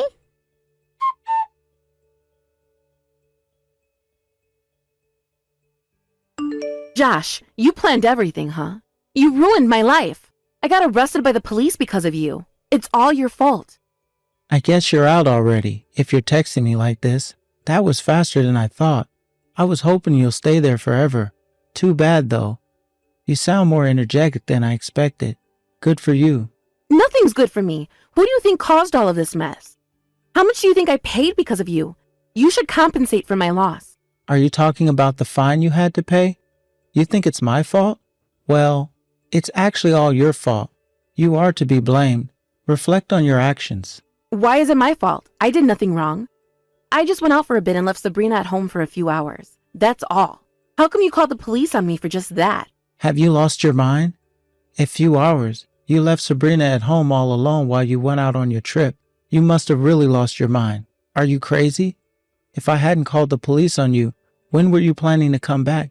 How can you leave your daughter alone for days? First of all, why do you know about all this? I don't think I've told you about it. When I asked you when I'd get to meet Sabrina the other day, you said you were very busy. But you didn't tell me the specific reason for why you were so busy, and you were really eager to check if I transferred the money I paid you for child support to your bank account. So what? I knew at that moment that you were planning to use the money for yourself, not for Sabrina. So I checked your social media later that day. When I checked your latest post, you wrote that you were going to take a trip right now, but I couldn't find Sabrina in any of the photos you posted on social media. Strange, isn't it? You're a mother of a young girl. So that's why you called the police on me? It was easy to locate you, thanks to the information you posted on your account. I also had to visit the police station for questioning, and I wasn't able to pick up Sabrina myself, which is a pity, but I asked my parents to pick her up on my behalf, so she would be fine. I can't believe it. How can you do this to me? How can you call the police on your ex-wife? We used to love each other, but once we've separated, you think you can do whatever you want to me. What if it was all a misunderstanding, and you did all of this for nothing? I don't mind. I'll be glad that my daughter wasn't neglected. The worst case scenario for me would be you finding out about me reporting you and running away before the police can get you. So I knew that I had to act fast to get you in handcuffs as soon as possible. God, Josh, I never knew you were this kind of person. Well, now that I'm out of jail, I need Sabrina to come back to live with me. I know you took her to your house. You can't stop me. I'll be in front of your door before you realize. How can I ever let my daughter live with someone like you, who neglects her own daughter and prioritizes her leisure? Sabrina is staying with me. Stop with all the nonsense. Sabrina is my daughter and I'm her mother. I also have custody over her, and I thought we already agreed on that long ago. Just give her back to me. Actually, I have custody. I have the right to live with her. I've already spoken to my lawyer about it, so he can contact you very soon. Just relax and wait for the official documents to arrive. What? You're not making any sense. Why would you have custody over her now? Reflect on your actions, Chloe. You deserve it. You have no right nor trust for being a parent. You have absolutely no right to call yourself a mother. There is no way you'll be granted the right to take care of her at home. There is nothing you can change at this point. Just shut up and wait until my lawyer contacts you. Josh, I've already received child support from you. We can't just change everything now. Well, it's not you who's going to decide that. First of all, you don't have the right to do so after what you did. And I have something I want to tell you regarding child support. Oh, I also need to talk to you about that. I had to pay a fine because of you. I lost so much money. You have to pay me extra for the amount I lost. No, I won't. That's impossible. How was that impossible? I thought I was able to ask for additional child support when I needed more. Let me remind you something. The money I paid you is for Sabrina, not for you. I thought I explained this to you 1,000 times already. So what? I told you that you're supposed to use it for Sabrina, but you still decide to use it all up for yourself. I know that's the reason why you wanted me to pay it all at once. You were planning to deceive me all along. I should have known better. Josh, you're making me sound like a criminal. Can you stop exaggerating? You're the one who misunderstood everything. It's your fault. And don't forget that it's your responsibility to pay child support. It's your duty as a father, okay? I don't know why you're complaining so much. Honestly, you don't have the right to complain. No, I have the right. Having to pay back the money received as child support rarely happens. Because obviously, good parents use it for their child, unlike you. But it's possible to ask for a repayment if the child support was used wrongly. I bet you didn't know that, huh? Josh, it's your duty to pay child support. Why am I ever going to give it back to you? What are you talking about? I've never used the money wrongly. There's no way I'm going to give it back to you. You made me pay so that you can use it all for yourself, and you used it for your leisure. You clearly used it wrongly. I have the right to get it back from you. And don't forget that I have custody over Sabrina now. You don't need the money anymore. If you're not going to take care of Sabrina, you're definitely paying me back everything I gave you as child support. Wait a minute, Josh. Are you going to make me pay you back everything you gave me? Like the whole thing? Of course. I paid you in a one-time payment, so you should also do the same. You should know better than that. I used the money to go on the trip, remember? And I also bought some brand bags and accessories just after you paid me, so I barely have any left. There's no way I can pay you back all at once. Yeah, I saw you bragging about the brands you bought on social media. It made me nauseous when I saw those posts. You're really rotten to the core. Josh, you know that it's impossible for me to pay you back if you saw my social media. I don't have the money. If you're gonna live with Sabrina from now on, let me at least keep the money. I can't lose both at once. None of my business. I'm definitely making you pay all the money back I paid you as child support. The money I gave you is for our daughter. It's not for your pocket money. You took advantage of your daughter so that you can get money. It's unacceptable behavior. How about Sabrina? I bet she wants to live with her mother. I bet she's complaining about having to live with you from now on. Give her back to me. She loves me more than you. She obviously prefers to live with me. Okay, listen. That's not really important after everything you did to her. If she prefers to live with me, I should have custody, don't you agree? That means I'll need more money as child support. Just agree to pay extra and give her back to me now. I never knew you were this dumb. During the past months after we got a divorce, can you imagine how lonely Sabrina felt when you were away? I know this trip wasn't the first time you left her alone at home. Well, yeah, but... There's no way you can call yourself a mother at this point. And Sabrina said that she doesn't want to live with you anymore. The only thing I can do now is separate you from her for her happiness. Does that mean you're not going to give me any more money? Clearly, yes. Stop objectifying your daughter and using her money as if it's yours. Sabrina has her own life to live, and it's her money to use when she's in need. It was all Sabrina's to begin with, so hurry up and give it back to her, thief.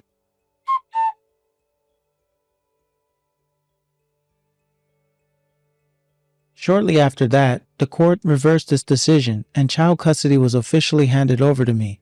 Chloe was demanded to pay everything I paid her as child support in a one-time payment. But because she's broke, her parents paid us back on her behalf. And now Chloe is forbidden from coming near Sabrina, so if she ever tries to get in touch with her again, I won't hesitate to call the police. After all the mess she made, Chloe went back to live with her parents, and I've heard that she's working hard to pay her parents back the money that they paid on her behalf. She had used up most of the money I paid her as child support, so it's probably going to take her a while to gather all that money. Sabrina, on the other hand, moved in with me, and we're a happy family of two. It's a challenge to balance my work and childcare, but with the support from my parents, I think I'm managing life pretty well. I promised myself not to make Sabrina feel lonely ever again. I love her, and she's my treasure. Thank you for watching. Don't forget to hit the like button and subscribe to the channel.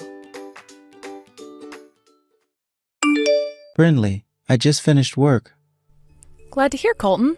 Today you stayed pretty late. Did you have extra work that you needed to get done? Recently, things have been pretty busy for me there. Some of my higher-ups have been handing me more and more of their work to do. But isn't that something you've been asking for, so that they'll all see how good of an employee you are? But today I was hoping to get out of work a little earlier than normal. After all, I'm going over to your parents' house tomorrow to see everyone. I was thinking of stopping by the store on the way home to pick up a shirt to wear tomorrow. You don't have to get any new shirts or anything before you come out to their place. My older brother is always just in a t-shirt and shorts while around the house. Well, I guess tomorrow should be a little more formal since it's your first time seeing the house. What? But you have always been living under your brother's care, right? I'm sure to him he thinks of you as more of a daughter than a little sister. Well, yeah, I guess so. He was the one that stepped in to raise me after my parents. And that's the exact reason why I want to be looking sharp when I go see him. I want him to feel confident in letting you become part of my family, knowing that I'll always take care of you. But I'm not too sure he's the kind of guy to really judge you based on what clothing you wear. He is always telling everyone not to worry so much about what he thinks of them when they come over to see him. And this time we're just going over for a lunch and to talk a little. What? Is he really all right with things being so relaxed? It's fine, Colton, it's fine. He doesn't really like things being all too strict either. He would much rather everyone be relaxed and have a good time. Well, if you and your brother are fine with me just going there looking casual, I guess casual is what I'll do. Great. Just beware that my parents' house is pretty old now, so don't be too surprised by what you see. I won't be. I actually prefer places like older buildings and houses. Well, this place isn't old in that regard.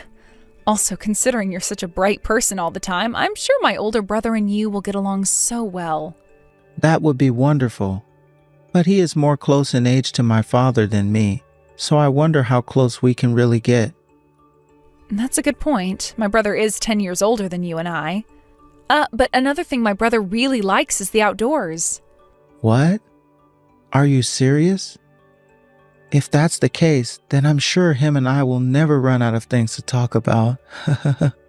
He's also the kind of guy to listen to everything someone has to say. He did such a wonderful job raising me to be the same way, so I'm thankful for that. And I'm sure you'll be thankful for him too. I'm actually getting quite excited about seeing him tomorrow.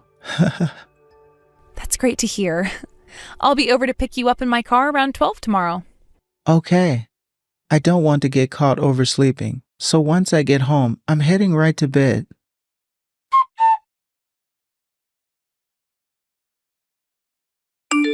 Colton, how's your stomach feeling? Have you made it back home? Yeah. My stomach is doing a lot better now. Well, that's good to hear. My brother was pretty worried about you as well. He thought that maybe the lunch had caused you to start feeling those sudden stomach pains. I don't think his cooking had anything to do with it. It wasn't like he picked up those hamburgers from some cheap grocery store or anything like that, right? I don't think so. From what he told me, he got them at the local butcher just down the street. You think it has something to do with that? There might be. If he was buying those burgers for $1 a patty, then they were probably not real meat to begin with. But if he got them at a local butcher shop, then I guess it's alright. I'm not sure how good the butcher themselves was, but...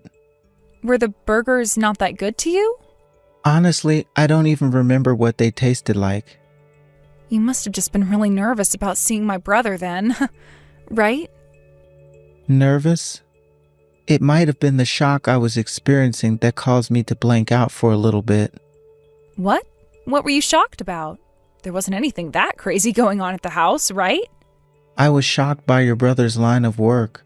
I saw some workers' fatigues in the house when I was there. And what about them? What about them? What? That means your brother is a factory worker or something like that, right? Huh? What I'm asking is, does your brother work at a low-paying job or what? What are you talking about? Don't tell me you're making fun of my brother right now. No, I think your brother is very amazing for what he's done. He's only been able to make minimum wage every month, yet he was able to send you to college? That's pretty remarkable for a man like him. And now you're working for a really famous company and all. But look, both of you and I are pretty well-off people, right? On a higher level than most people in this town, per se. In my case, I've never been around anyone working jobs such as that of a factory worker, so I was just shocked to see one today. Hey, do you realize that a lot of what you're saying right now is very bad and probably shouldn't be said again? You're sounding like one of those old men that judges people based off their line of work. I'm sorry. I was just shocked is all. Could that be the reason why during the middle of lunch you stopped saying anything? You found out that my brother has to wear fatigues like that to work? That's not at all what caused me to stop talking. I was just stuck. What were you stuck on? What does it matter to you, the kind of job that my older brother is doing right now? I do believe that it has nothing to do with me, but I'm just wondering what my parents and the rest of my family will think of him. You probably already know this, but my family, well, they are all very well off, right? So that's why I'm a bit stuck on whether or not you can show your brother to my family at all. What are you going on about? I never thought that you would ever say something like that. No, I'm totally fine with your brother, but... No, you're not, and that's why we're having this kind of conversation now, right? You keep saying your family won't like him, but in reality, it's you that's upset with the kind of person my brother is, right? Well, just think about it for a second. When he has to meet my family at some point, I'm not sure he's going to have a very good time around all of them. You already know about how strict both of my parents are, and they will dig into him about the work he does and the amount of money he makes doing the said job. That's how my family judges people, no matter what else they've gone and accomplished in life. I think it would be better for my family not to meet your brother. I don't think my brother will care about what they say. I'm sure he might not care at first, but they will start to say terrible things to him, and that might create some bad drama in the family later. You wouldn't want that, right? I'm sure there could be some light drama around it, but isn't that something that you should then step in and de-escalate? Well, I can do my best. But I'm just putting it out there that it might be better to not have him see my family. To both your brother and you as well, you wouldn't want their views of him to ruin our chances of getting married, right? How would that ever ruin our chances of getting married, Colton? The only thing that matters is how you and I feel about each other. That is also true, but there's also a whole thing about how everyone else around us feels. Is this you trying to tell me you don't want to get married then? I want to marry you. I do. And that's why I'm so worried about your brother right now. I would much rather you and I get married with my family never knowing about your brother than him going to meet them and start to create some bad air between our families. Is that really what you're worried about? Anyhow, I would like it that your brother doesn't come and meet my family.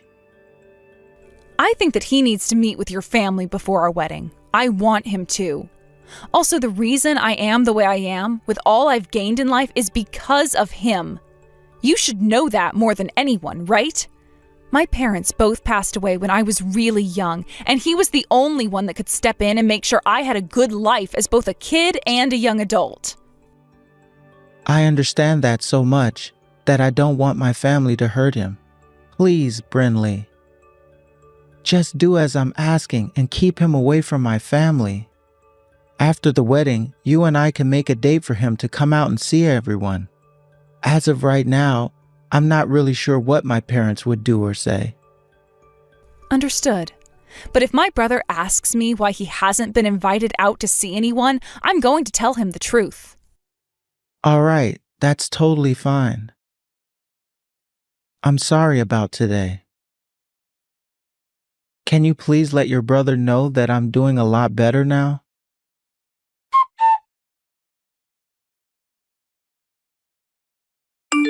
Brinley, this is about the wedding. My father is asking about what you think about the hotel he recommended for the wedding. What? That hotel is known for hosting all kinds of weddings for very famous people, right? And the place will cost a lot, right? Don't worry about it. My parents are going to be giving us some money to help pay for the wedding, it seems. And a lot of my other family members will also be pitching in. I understand that, Colton. But I think that kind of a hotel and everything is a little too gorgeous for both you and I. Why do you say that? I think both you and I deserve to have a gorgeous wedding there. Can I ask my brother what he thinks about it? Ask your brother. What do you want to ask him? Because it looks like my brother saved up some money for my wedding as well. He told me before that he wanted to help pay for my wedding. What? You're joking, right? I'm not joking, Colton. I don't think he really has that much money to help with this kind of a wedding, though. Are you sure it's not just a couple of thousand that he saved up? From the way he was saying it, it looks like he has a bit more than just a few thousand. By the way, we're not having your brother come to this wedding. So go tell him he doesn't have to help pay for it. Huh? What did you just say? The only people coming to this wedding are those that make a lot of money. Are you kidding me right now? You are planning to invite some of your normal friends like I have, right? As long as they are people from the same college you went to. But someone like your brother, I don't think he'll fit in with the rest of the crowd. People that never went to college won't be at this wedding, so he might feel out of place there. I have no idea what you're talking about right now. Colton, what has gotten into you? You were never this kind of person before, right? The thing I always loved about you was how open you were to everyone and never seemed to put anyone down. And those people that you want to treat as important to you, I'll do my best to treat just as important. But when it comes to something like the wedding, a lot of people from my family will be there.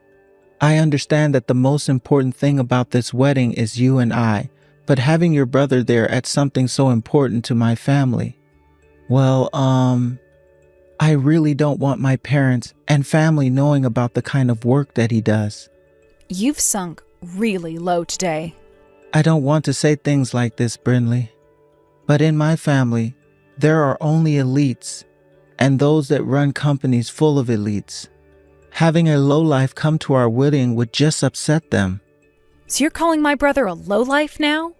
That's right. Your brother is not like the rest of us. And if you're going to be part of this family, I would like that you stop staying in touch with said lowlives as much as possible. It's crazy how you can just say something like that to me.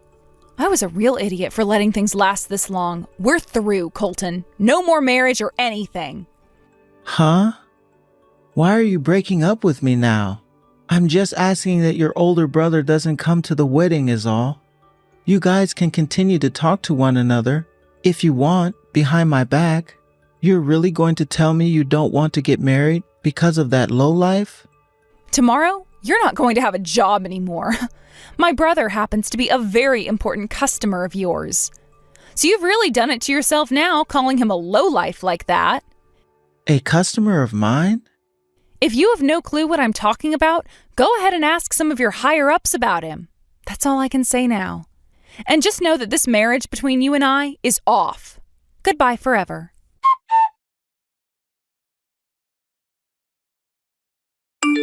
I'm sorry, Burnley. I've learned my lesson now. Now would you please let me have a word with your brother? There is nothing else that my brother and I have to say to you. But I have plenty to say to him. After my boss and everyone else heard what your brother's company said to us, they were all pissed off. If something doesn't change for the better here, I'm going to be in real trouble. Please let me talk to him so that I can apologize for all the things I said about him. Is that really what you want to do? Or are you only wanting to apologize so that you can save your own skin? Because from the looks of it, you really did not like the fact that my brother was different than your family. I'm telling you, I had the wrong idea of him then. How did you have the wrong idea of him? He works in a factory, like you had said, so that means you feel the exact same way about him as you did a few days ago. Wait, but I had no idea that your brother was doing more than just working on the factory floor. I didn't know he was also part of the team that worked with my company. And he said he never went to college, right? Ever since high school, my brother has put in a lot of effort working. He went and got himself all kinds of licenses and moved up within the company he's been a part of. And right now, he's at the point where the current CEO loves him. That's how long he's been working for that company and how much effort he's put in for them. But I had only ever worked with that company's marketing department. Had I known about who he was, then I would never have said such things about him. You should also feel at fault for some of this, considering you didn't even tell me more about him, right? Even before you started to make fun of my brother, the way you were talking about his line of work turned me off. And even now, my brother is still working time to time on the factory floor, which means that you would have still made fun of him regardless of whatever else I told you about him. Inside of you, Colton, those that work in factories equal lowlives, right? But come on now, Brinley. This is insane. What would have happened had I told you the name of the company my brother works for? Had I known about where he is working, I would have changed my behavior right then. That's what I thought, and that's why I didn't say anything. I had just assumed you were being a little strange at the time, and after those few slights against my brother, you would have stopped and moved on. But you just kept going and going and going. The next thing out of your mouth being worse than the last. Things were going from you just being strange to straight up rude. And then after a little while longer, I know you were really against him and looked down on him. That's why we're not getting married anymore. Your brother and his job and your relationship to me shouldn't have anything to do with one another, right? You really think that I want to marry a man and become a part of his family when he's talking crap about my own brother, who is also like a father to me? Are you trying to tell me that your brother is more important to you than I am? You really were going to marry me, even though you love him more? I wanted to marry you because I loved you as a man, as someone that could be my husband. But my brother, I love him as my family, and someone that I will never turn my back on. So when you started to talk like that about him, making fun of his job and calling him a lowlife, my love for you had vanished. The reason we are through is because I finally found out what kind of a person you really are. I've already shown you to my parents, though, and everything. And all of my friends know about how I will be marrying you. My higher-ups, are you trying to destroy my mental health or something? I knew it. You really are only trying to save yourself right now. All that's going to happen is everyone will find out that you weren't good enough for me. And at work, they will all continue to be upset at you for souring a partnership that my brother's company had with yours. All you have to do is say you're sorry to all of them and move on. My brother and I don't feel sorry for any of that, though, because we didn't cause any of it. And I'm sure you don't feel sorry for us, do you? I do, though. Seriously. I know that I did some very stupid things. Well, it's too late for you to start regretting things now, Colton. I'm sure that at some point you're going to have to say sorry to my brother in order to not have his company stop working with yours. So you can have a word with him then. But as for you and I, this is it. Please don't say something like that to me. Brinley, I really am sorry. I will apologize to both of you in person for not only talking horribly about him, but for breaking your heart as well. People don't just change within a few days, you know. To be frank, I don't think you and I are meant for one another. Marriage would have never worked out, and we would have ended up getting a divorce. I don't think that's true, though. You have a very smart head on you, and you went to a very wonderful school. You are working for a large company now, and that makes you perfect for me. Can't you see that? After having come this far, the fact that you are only still thinking about things like my education and where I work is why you are not meant for me. Have you not cared about anything that has to do with the person I am on the inside? I have cared about that. That's why I felt more compatible to you than anyone else. I made sure to do everything I could to get you to love me. I am sorry for the way I think sometimes, but that's due to the fact that everyone around me are pretentious elites. I am the victim here. That's enough from you. I failed to do the same thing as you, and that was caring and thinking about the true person that you are. I seriously never noticed, with all the time spent around you, that you were such a jerk on the inside. Brindley, please don't call this marriage off between you and I. Please. I'm sorry. I will not be able to live a happy life as the wife of some man that thinks it's okay to belittle others like that. I will change for you, though. Brindley, please forgive me. I really do love you, Brindley. I always have and always will. I think all of those things you were saying are things you shouldn't be saying if you really loved me. Also, I've been told this by my brother for a long time now. He's told me that any person who thinks it's okay to talk down to others is a lowlife on the inside and should never be bothered with. And that is why this relationship between you and I is officially no more.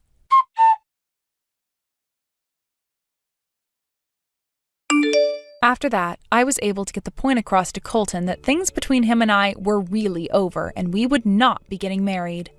Of course, there is still a lot more that will happen after this event, though, such as what will happen to Colton and the company after what he had said about my brother.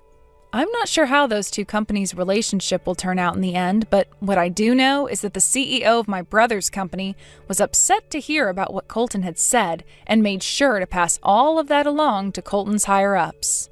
Worrying that Colton was not cut out to work in anything that had to do with other companies, the company went and moved Colton into another department. Also, some talk started to arise about how Colton was always treating those that made less than him in the company with pretty rude behavior. So now he's begun to lose a lot of respect from his friends and coworkers and will most likely become a loner as time goes on. I hope that all of this will teach him about how it's not okay to belittle others, no matter what they do or don't do.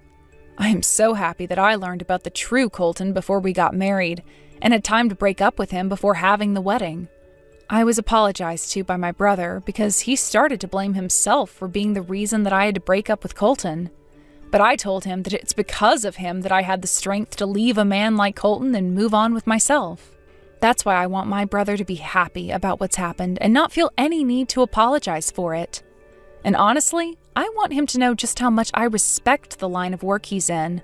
He started at the lowest level of that company and grinded all the way to being in a department that helps the company expand. That, to me, is someone that I consider more elite than anyone inside Colton's family. And because of that, I promise to never forget about all my brother did for me and my future, and all the struggles he had to go to in order to be where he is now. That goes for all the people in my life that have supported me and raised me. But when it comes to my brother, there really is a special place in my heart for him, and the way I think about him most is of him in his worker fatigues getting ready to head right back to work. Honestly, right now, I'm not ready to look for anyone to date or marry anymore. But someday, when that drive to find someone special in my life does come again, I want them to be just like my brother and nothing less. Thank you for watching. Don't forget to hit the like button and subscribe to the channel. Hey, Daddy, it's Patty. Can you see these texts? I don't ever slow up, no I don't take shit. I got no love for the fakeness. If you wanna play tough and wanna hate this, I'll always show up. I don't ever slow up, no I don't take shit. I got no love for the fakeness. If you wanna play tough and wanna hate this, I'll always show up and make a statement. I don't ever slow up, no I don't take shit. I got no love for the fakeness. If you wanna play tough and wanna hate this, I'll always show up and make a statement. Everything I do so instinctive and so passionate. Every word I move so descriptive like an adjective. I got a vendetta against people who patented being negative when you should be getting after it. I got facts over tracks, this and that. Spitting slow, spitting fast. I could roast, I could gas. Think I'm okay at last, but I don't know if that can erase all the past. And the pettiness, a reflection of the emptiness. Hilarious, you think you're worth my time, you're delirious. Mysterious, because you hide behind a fake exterior. Inferior, you know I'll always be a bit superior. Get off of me, this ain't no humble brag. I want you to hear words, you can say them back. I want you to feel free from the chains at last, and to believe in what you got, it was built to last, yeah. Now that I've been put through hell, I never got anyone's help. I had to do it all myself. I don't ever slow up, no I don't take shit. I got no love for the fakeness. If you wanna play tough and wanna hate this, I'll always show up and make a statement. I don't ever slow up, no I don't take shit. I got no love for the fakeness. If you wanna play tough and wanna hate this, I'll always show up and make a statement. Gonna learn the consequence of being incompetent. Mental health is confidence, dreams and some honestness. I'm not here to save the day, that's for you to take away. I could play a million mind games, but instead I say something not illogical, something that is topical. Rub it on and watch it go, make yourself unstoppable. Dreams are irresponsible, but they're always possible. If you just believe, you could be so remarkable. Thoughts in my head, a collage and they spread. I'll be great one day, going off of my meds. No, I'm not giving up, no, I'm not giving in. I will make it to the top, taking off in the wind. I gotta make it, I'm saving every day to taste it. I'm patient, but my mind, it can hardly take it. I'm chasing a dream that I've had for several ages. A vacant, modern kingdom for the taking. Now that I've been put through hell, I never got anyone's help. I had to do it all myself. I don't ever slow up, no I don't take shit. I got no love for the fakeness. If you wanna play tough and wanna hate this, I'll always show up and make a statement. I don't ever slow up, no I don't take shit. I got no love for the fakeness. If you wanna play tough and wanna hate this, I'll always show up and make a statement. I don't ever slow up, no I don't take shit. I got no love for the fakeness. If you wanna play tough and wanna hate this, I'll always show up.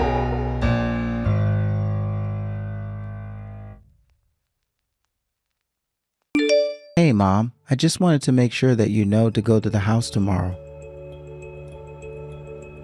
Of course I know to do that. You think I'd forget about taking care of my daughter-in-law and granddaughter? And just why are you reminding me so often anyways, huh? Well, it's just that you kind of have a tendency to forget things like this now and then. I mean, remember when Patty was born? You were always on vacation when that happened. Oh, was I really? Oh, I must have forgotten all about that. Well, that's exactly the point that I'm trying to make. But at least when that happened, I was in town. But anyways, this pregnancy has been really tough. So just try and take care of Lucy well, okay? And you're going to be away on this business for 5 days? Do I understand that right? Ugh, this is just going to be so much work for me. You know how much I dislike getting up early, but I'll have to do it to check in on everyone. Yeah, I'm sorry about that, but I really appreciate your help, Mom. Well, the least you could do is give me a per diem. Sorry, you want a per dime? As in, you want me to pay for the days that you're going to the house? I mean, you are taking up a lot of my time by asking me to do this, you know. Do you expect your mother to do work for free? Mom, I don't know what to say, except that I thought you were just helping us as family. I mean, Don't we already do a lot for you? I already send you money every month. And you know that if you need help, you can just ask me, right? Yes, you always say that I can always go to you for help, but I'm just saying that my help isn't free. And since I'm going to be putting...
you mean Lucy passed out at home? I don't get what you mean by that.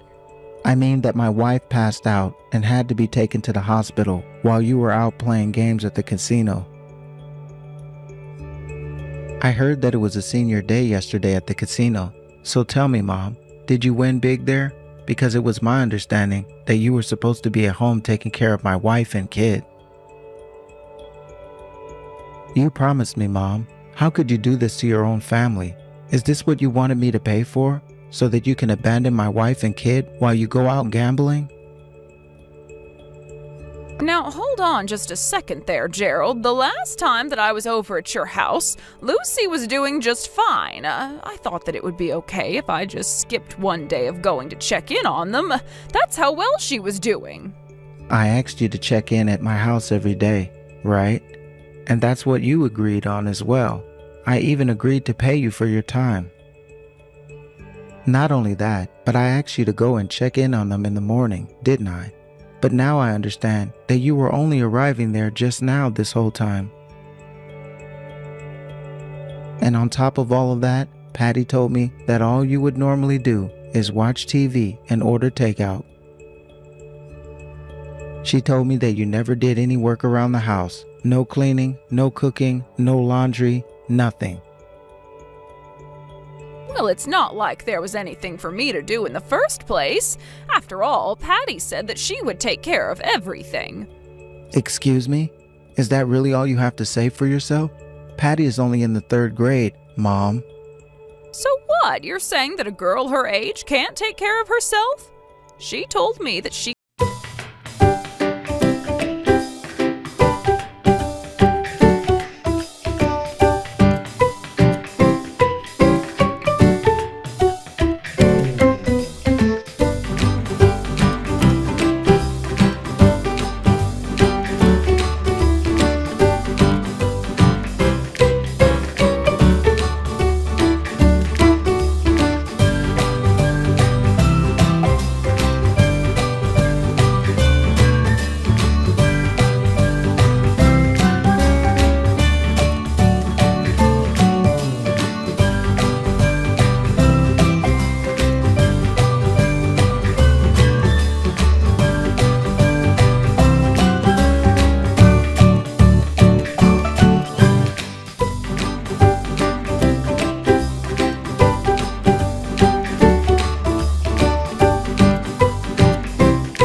Or what you put Patty through at all?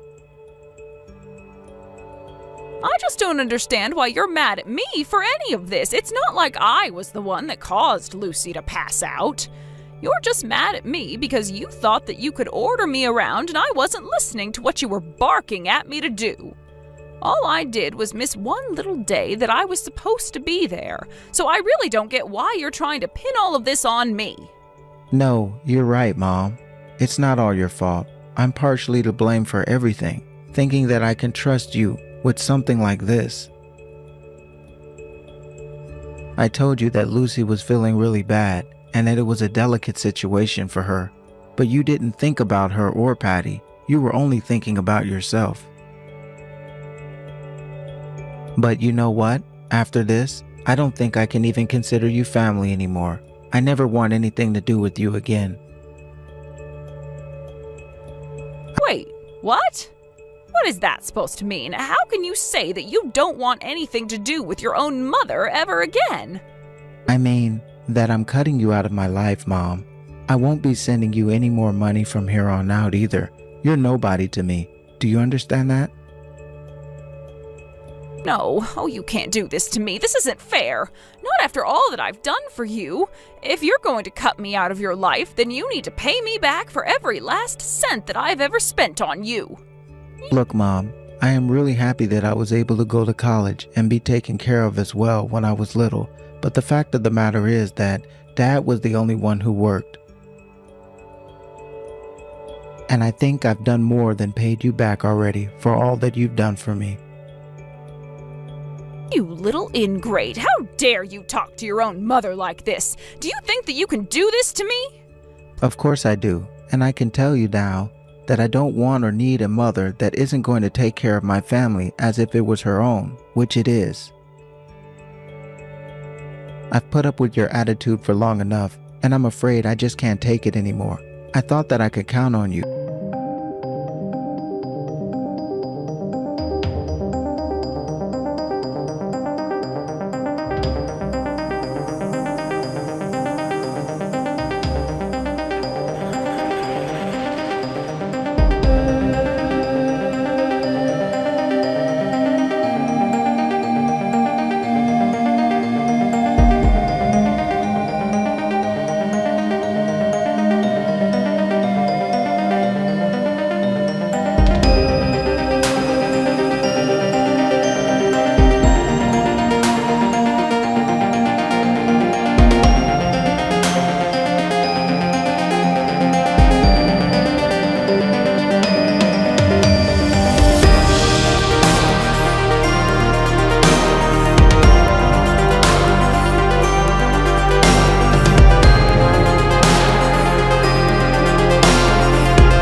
I couldn't be more proud of both my wife and daughter for all that they've been through.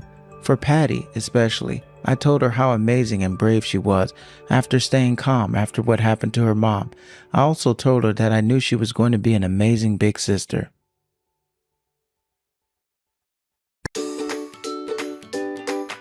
Thank you for watching. Don't forget to hit the like button and subscribe to the channel.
she was a little crazy, but I never knew it was so bad she'd go around making up a load of bullcrap about me and my family. Letting her eat your cold leftovers off the floor 3 times a day does not constitute 3 square meals. People treat their dogs better than you treated my daughter. You forced her to clean the entire house every day, despite the fact she was clearly beyond her physical and mental breaking point. She'd lost 30 pounds when we finally saw her again. What did you plan on doing if she collapsed? God darn it, this is why I didn't let her message you. What? I had to confiscate her phone to protect the harmony of the household. How's we supposed to enjoy a peaceful existence with you butting your nose in where it ain't welcome every 5 minutes? I can't believe she went rooting round it to find while we were on vacation. This is theft, plain and simple. This is gonna sound rude, but you know what? I don't care. You're a failure as a mother, Angelina, and you should be ashamed of yourself. Excuse me? Kids these days are so quick to complain. What the hell happened to just getting on with it? Back in my day, if we went around having tantrums and kicking up a fuss like your princess is, we got the belt. You screwed up raising your girl. The world's gone to the dogs. You got any idea how much trouble your precious little princess caused us by pulling this insane little stunt of hers? Do ya? We treated her with nothing but kindness to help her get used to her new home. And this is how she repays us? It's a good darn slap in the face, and we ain't gonna forgive her for it. You did all that crap to help her get used to her new home? If this is your idea of kindness, you need to see a psychiatrist. If you were serious about making my Becky feel at home and welcoming her into the family, would it have really killed you to take her on vacation with you? The fact you left her alone at the house while you were all out having fun tells me all I need to know. She had no free time because you forced her to spend every waking hour cleaning the house, working the farm, and doing odd jobs for you. She wasn't even allowed to use her own phone, for crying out loud. You pretty much treated her like your slave. Wait, what? No way. Are you kidding? You mad we left her to watch the house to go on a vacation? Lord have mercy. What choice do we have? You think we can afford to take her on fancy vacations with us? She was basically living with us for free by the time you stole her from us, you know? We were in no position to be taking her on our vacation to Little Timmy's Wet n Wild Fun Park. Who you think we are? Donald Trump? We ain't made of money, darling. Living there for free? How do you work that one out when she was working 14 hours a day? Clutch my pearls. Woo-wee, what she want? A medal? That was her duty as my son's wife. You think she's the only girl who ever did this or something? I did the same back when I was a young girl. It's called a rite of passage. You even made her prepare your underwear and pajamas when you got done in the bathtub, didn't you? She was nothing more to you than a maidservant. As if that wasn't bad enough, you even made her cook for and clean up after your second son and his wife. I cannot believe you. You can't seriously expect me to have her let her sit around on the sofa doing nothing all day. It's called using the available manpower, and it's what anyone with a brain would have done in my situation. Jeez. Would you quit whining at me already? It's just like they say, the more the merrier. I figured it'd be more fun if my Otto and his girl live with us. So I let them stay when they asked if they could. It's hardly like looking after an extra 2 people was a big deal. You know what pisses me off the most about all this? Is how you seem to think it's A-okay to stick your nose into my family's business. Becky belongs to us, and you had no right to take her. It's a woman's duty to serve her husband and his family. And you had no heckin' right to come and barging into our house and take her. Have you ever heard of something called cooperation? Why couldn't you help her sometimes? Why did you have to force her to do literally everything around the house on top of the farm work? You went too far, Bessie. Surely you know forcing her to do everything was wrong. It's called wife training. How was she supposed to be a good partner to my Henrik if I didn't?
Forget the compensation.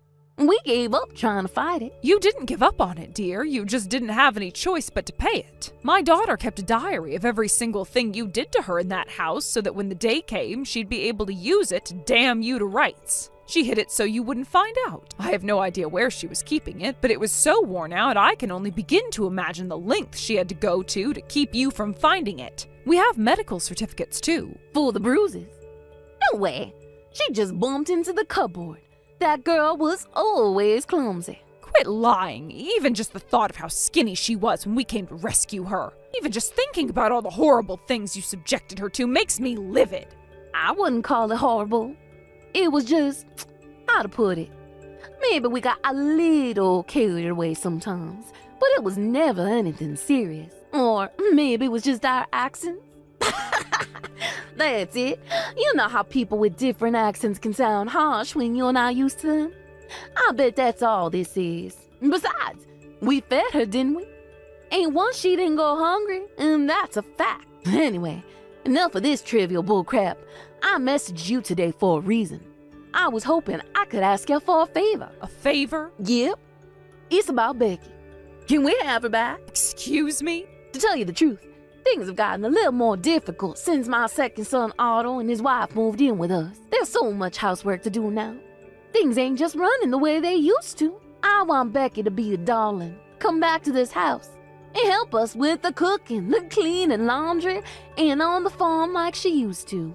You've got to be joking me. You do know my daughter has absolutely nothing to do with you and your family anymore, right? Are you seriously asking for her help? Are you completely deranged? Besides, all those things you just mentioned are the things you forced her to do by herself for years on end. Angelina, please. I ain't no spring chicken anymore, you know. These hands done their fair share working. It's someone else's turn now. Who better than Becky? She knows the family. She knows our house. She knows how to tend to the animals on the farm. If she ain't the perfect candidate to come in and lend a helping hand, then I don't know who is. Besides, she was family once. If we're honest here, I think we all know you should send her back my way. We all got together and decided on it as a family last night. So, I'm sorry to trouble you, but you'll need to make sure she back here by first thing tomorrow morning. I can't do that. There's not a human being on this planet who'd go back into a hellish situation like that of their own volition. You only used the word family when it suits you. You treated her as less than garbage when she actually lived with you. You are unbelievable. I don't ever want to hear from you again. Do I make myself clear? Tell me, lady, just who the hell do you think you are? Just because you happen to be her mama don't mean you get to make decisions like that on her behalf. Oh, yes it does. This steaming pile of bullcrap isn't even worthy of my daughter's consideration. I want you to pass on a message. Tell Becky that if she comes back, we promise to take her on a vacation with us this time. Please tell me you don't seriously think that that's going to change her mind. You really have no idea how much you hurt her, do you? I mean, just take Henrik. He was a total jerk from start to finish when they were discussing the divorce agreements. I wanted to punch him square in his smug face when he told Becky he was glad they were divorcing because it meant he could finally be free of her whining. If you think she'd have any interest in going back to that, you're even more detached from reality than I thought. Fine, whatever. I'll see to it that my boy Henrik says sorry. Happy now? How about you apologize yourself first? It's not like it would change anything, but it would at least show you have a shred of human decency hiding in there somewhere. I have nothing more to say to you, so I'll be going now. Wait, me and you are the same age, Angelina. Surely you know what I'm talking about. Housework can be difficult. Your son's second wife lives with you, right? How about you and her work together to get it done? No, that girl, I can't use her for anything. She's useless.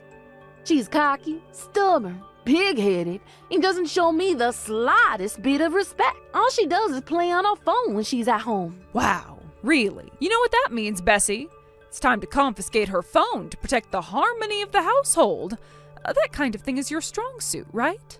Heck no, there ain't no way I can do that. Right? The only reason you controlled, bullied, and abused my daughter is because she's too kind and gentle-hearted to stand up to you. The fact you're too much of a coward to do the same to your other daughter-in-law means you must know she's not the kind of person to tolerate it, right? Long story short, you're a pathetic bully who only picks on those weaker than her. You'll never see my daughter again for as long as you live. I swear on it. No, wait.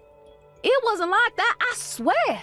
I'm begging you. I know. How does this sound? I don't ever slow up, no I don't take shit. I got no love for the fakeness. If you wanna play tough and wanna hate this, I'll always show up. I don't ever slow up, no I don't take shit. I got no love for the fakeness. If you wanna play tough and wanna hate this, I'll always show up and make a statement. I don't ever slow up, no I don't take shit. I got no love for the fakeness. If you wanna play tough and wanna hate this, I'll always show up and make a statement. Everything I do so instinctive and so passionate. Every word I move so descriptive like an adjective. I got a vendetta against people who patented being negative when you should be getting after it. I got facts over tracks, this and that. Spitting slow, spitting fast, I could roast, I could gas. Think I'm okay at last, but I don't know if that can erase all the past. And the pettiness, a reflection of the emptiness. Hilarious, you think you're worth my time, you're delirious. Mysterious, because you hide behind a fake exterior. Inferior, you know I'll always be a bit superior. Get off of me, this ain't no humble brag. I want you to hear words, you can say them back. I want you to feel free from the chains at last, and to believe in what you got, it was built to last, yeah. Now that I've been put through hell, I never got anyone's help. I had to do it all myself.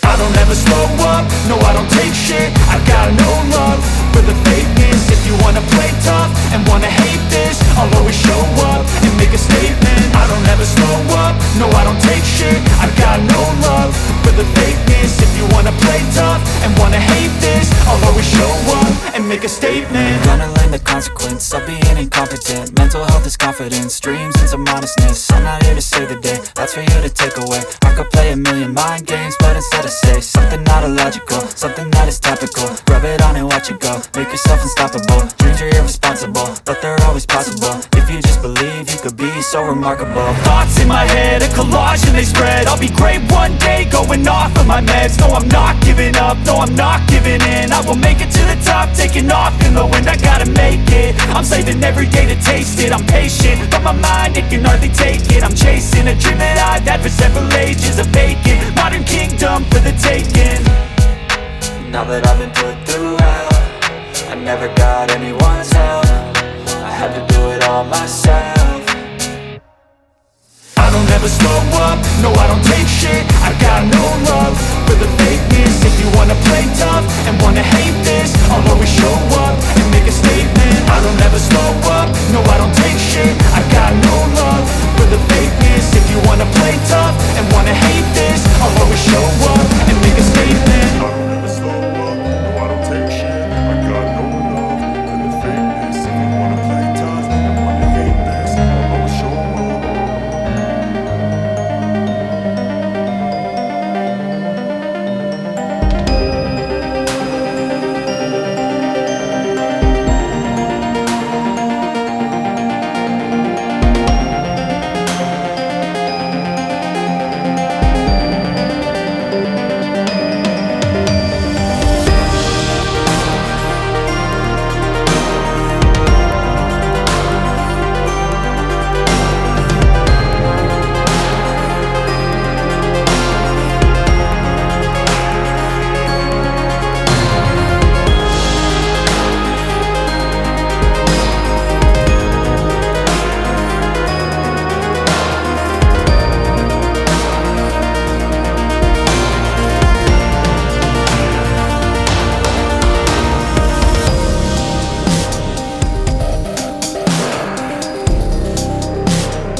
promise you a thing. You decided that on your own with no input from me. Besides, I won't be coming home anymore. I already canceled the contract with the landlord. You have until the end of the month to find someplace else to live. What? What the hell are you talking about? What utter nonsense! Do you seriously think I'm going to tolerate you breaking your promises like this? I'll divorce you. I swear I will. Okay, divorce sounds good, huh? I can't take being with you anymore.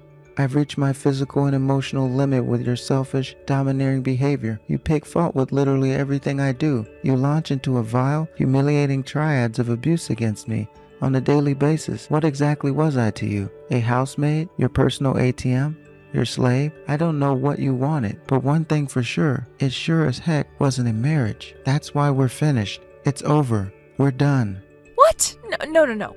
Oh, please don't do this, baby. Just wait a second, okay? Let's not do anything brash in the heat of the moment. What are you talking about? Why would you come at me with all of this stuff all of a sudden? It's like you're a different person. It's not all of a sudden. I was just deceiving myself into believing you weren't a vile, abusive control freak for a very long time. I convinced myself I should keep my mouth shut and tolerate it because I loved you and wanted our marriage to work.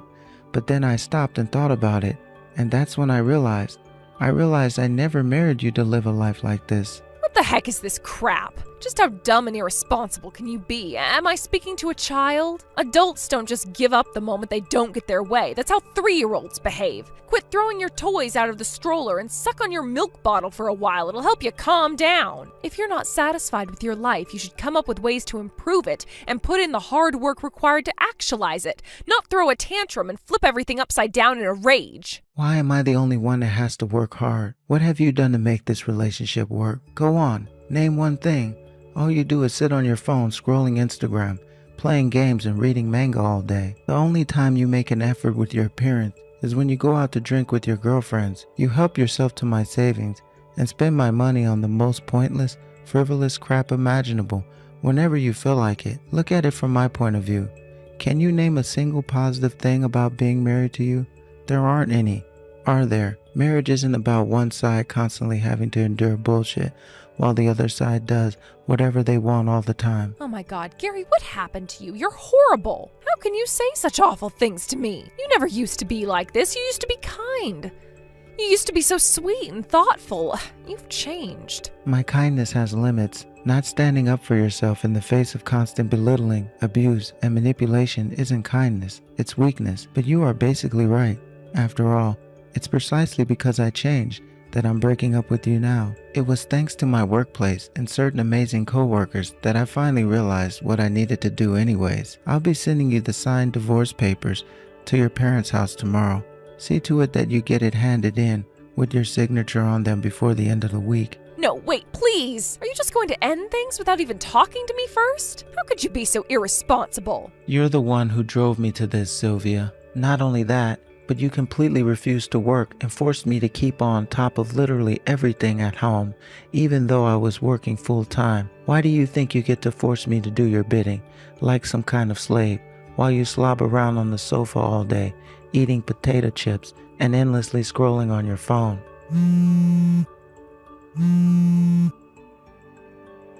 Gary, please, I admit I was in the wrong. Please, will you forgive me? I swear I'll start doing the housework from now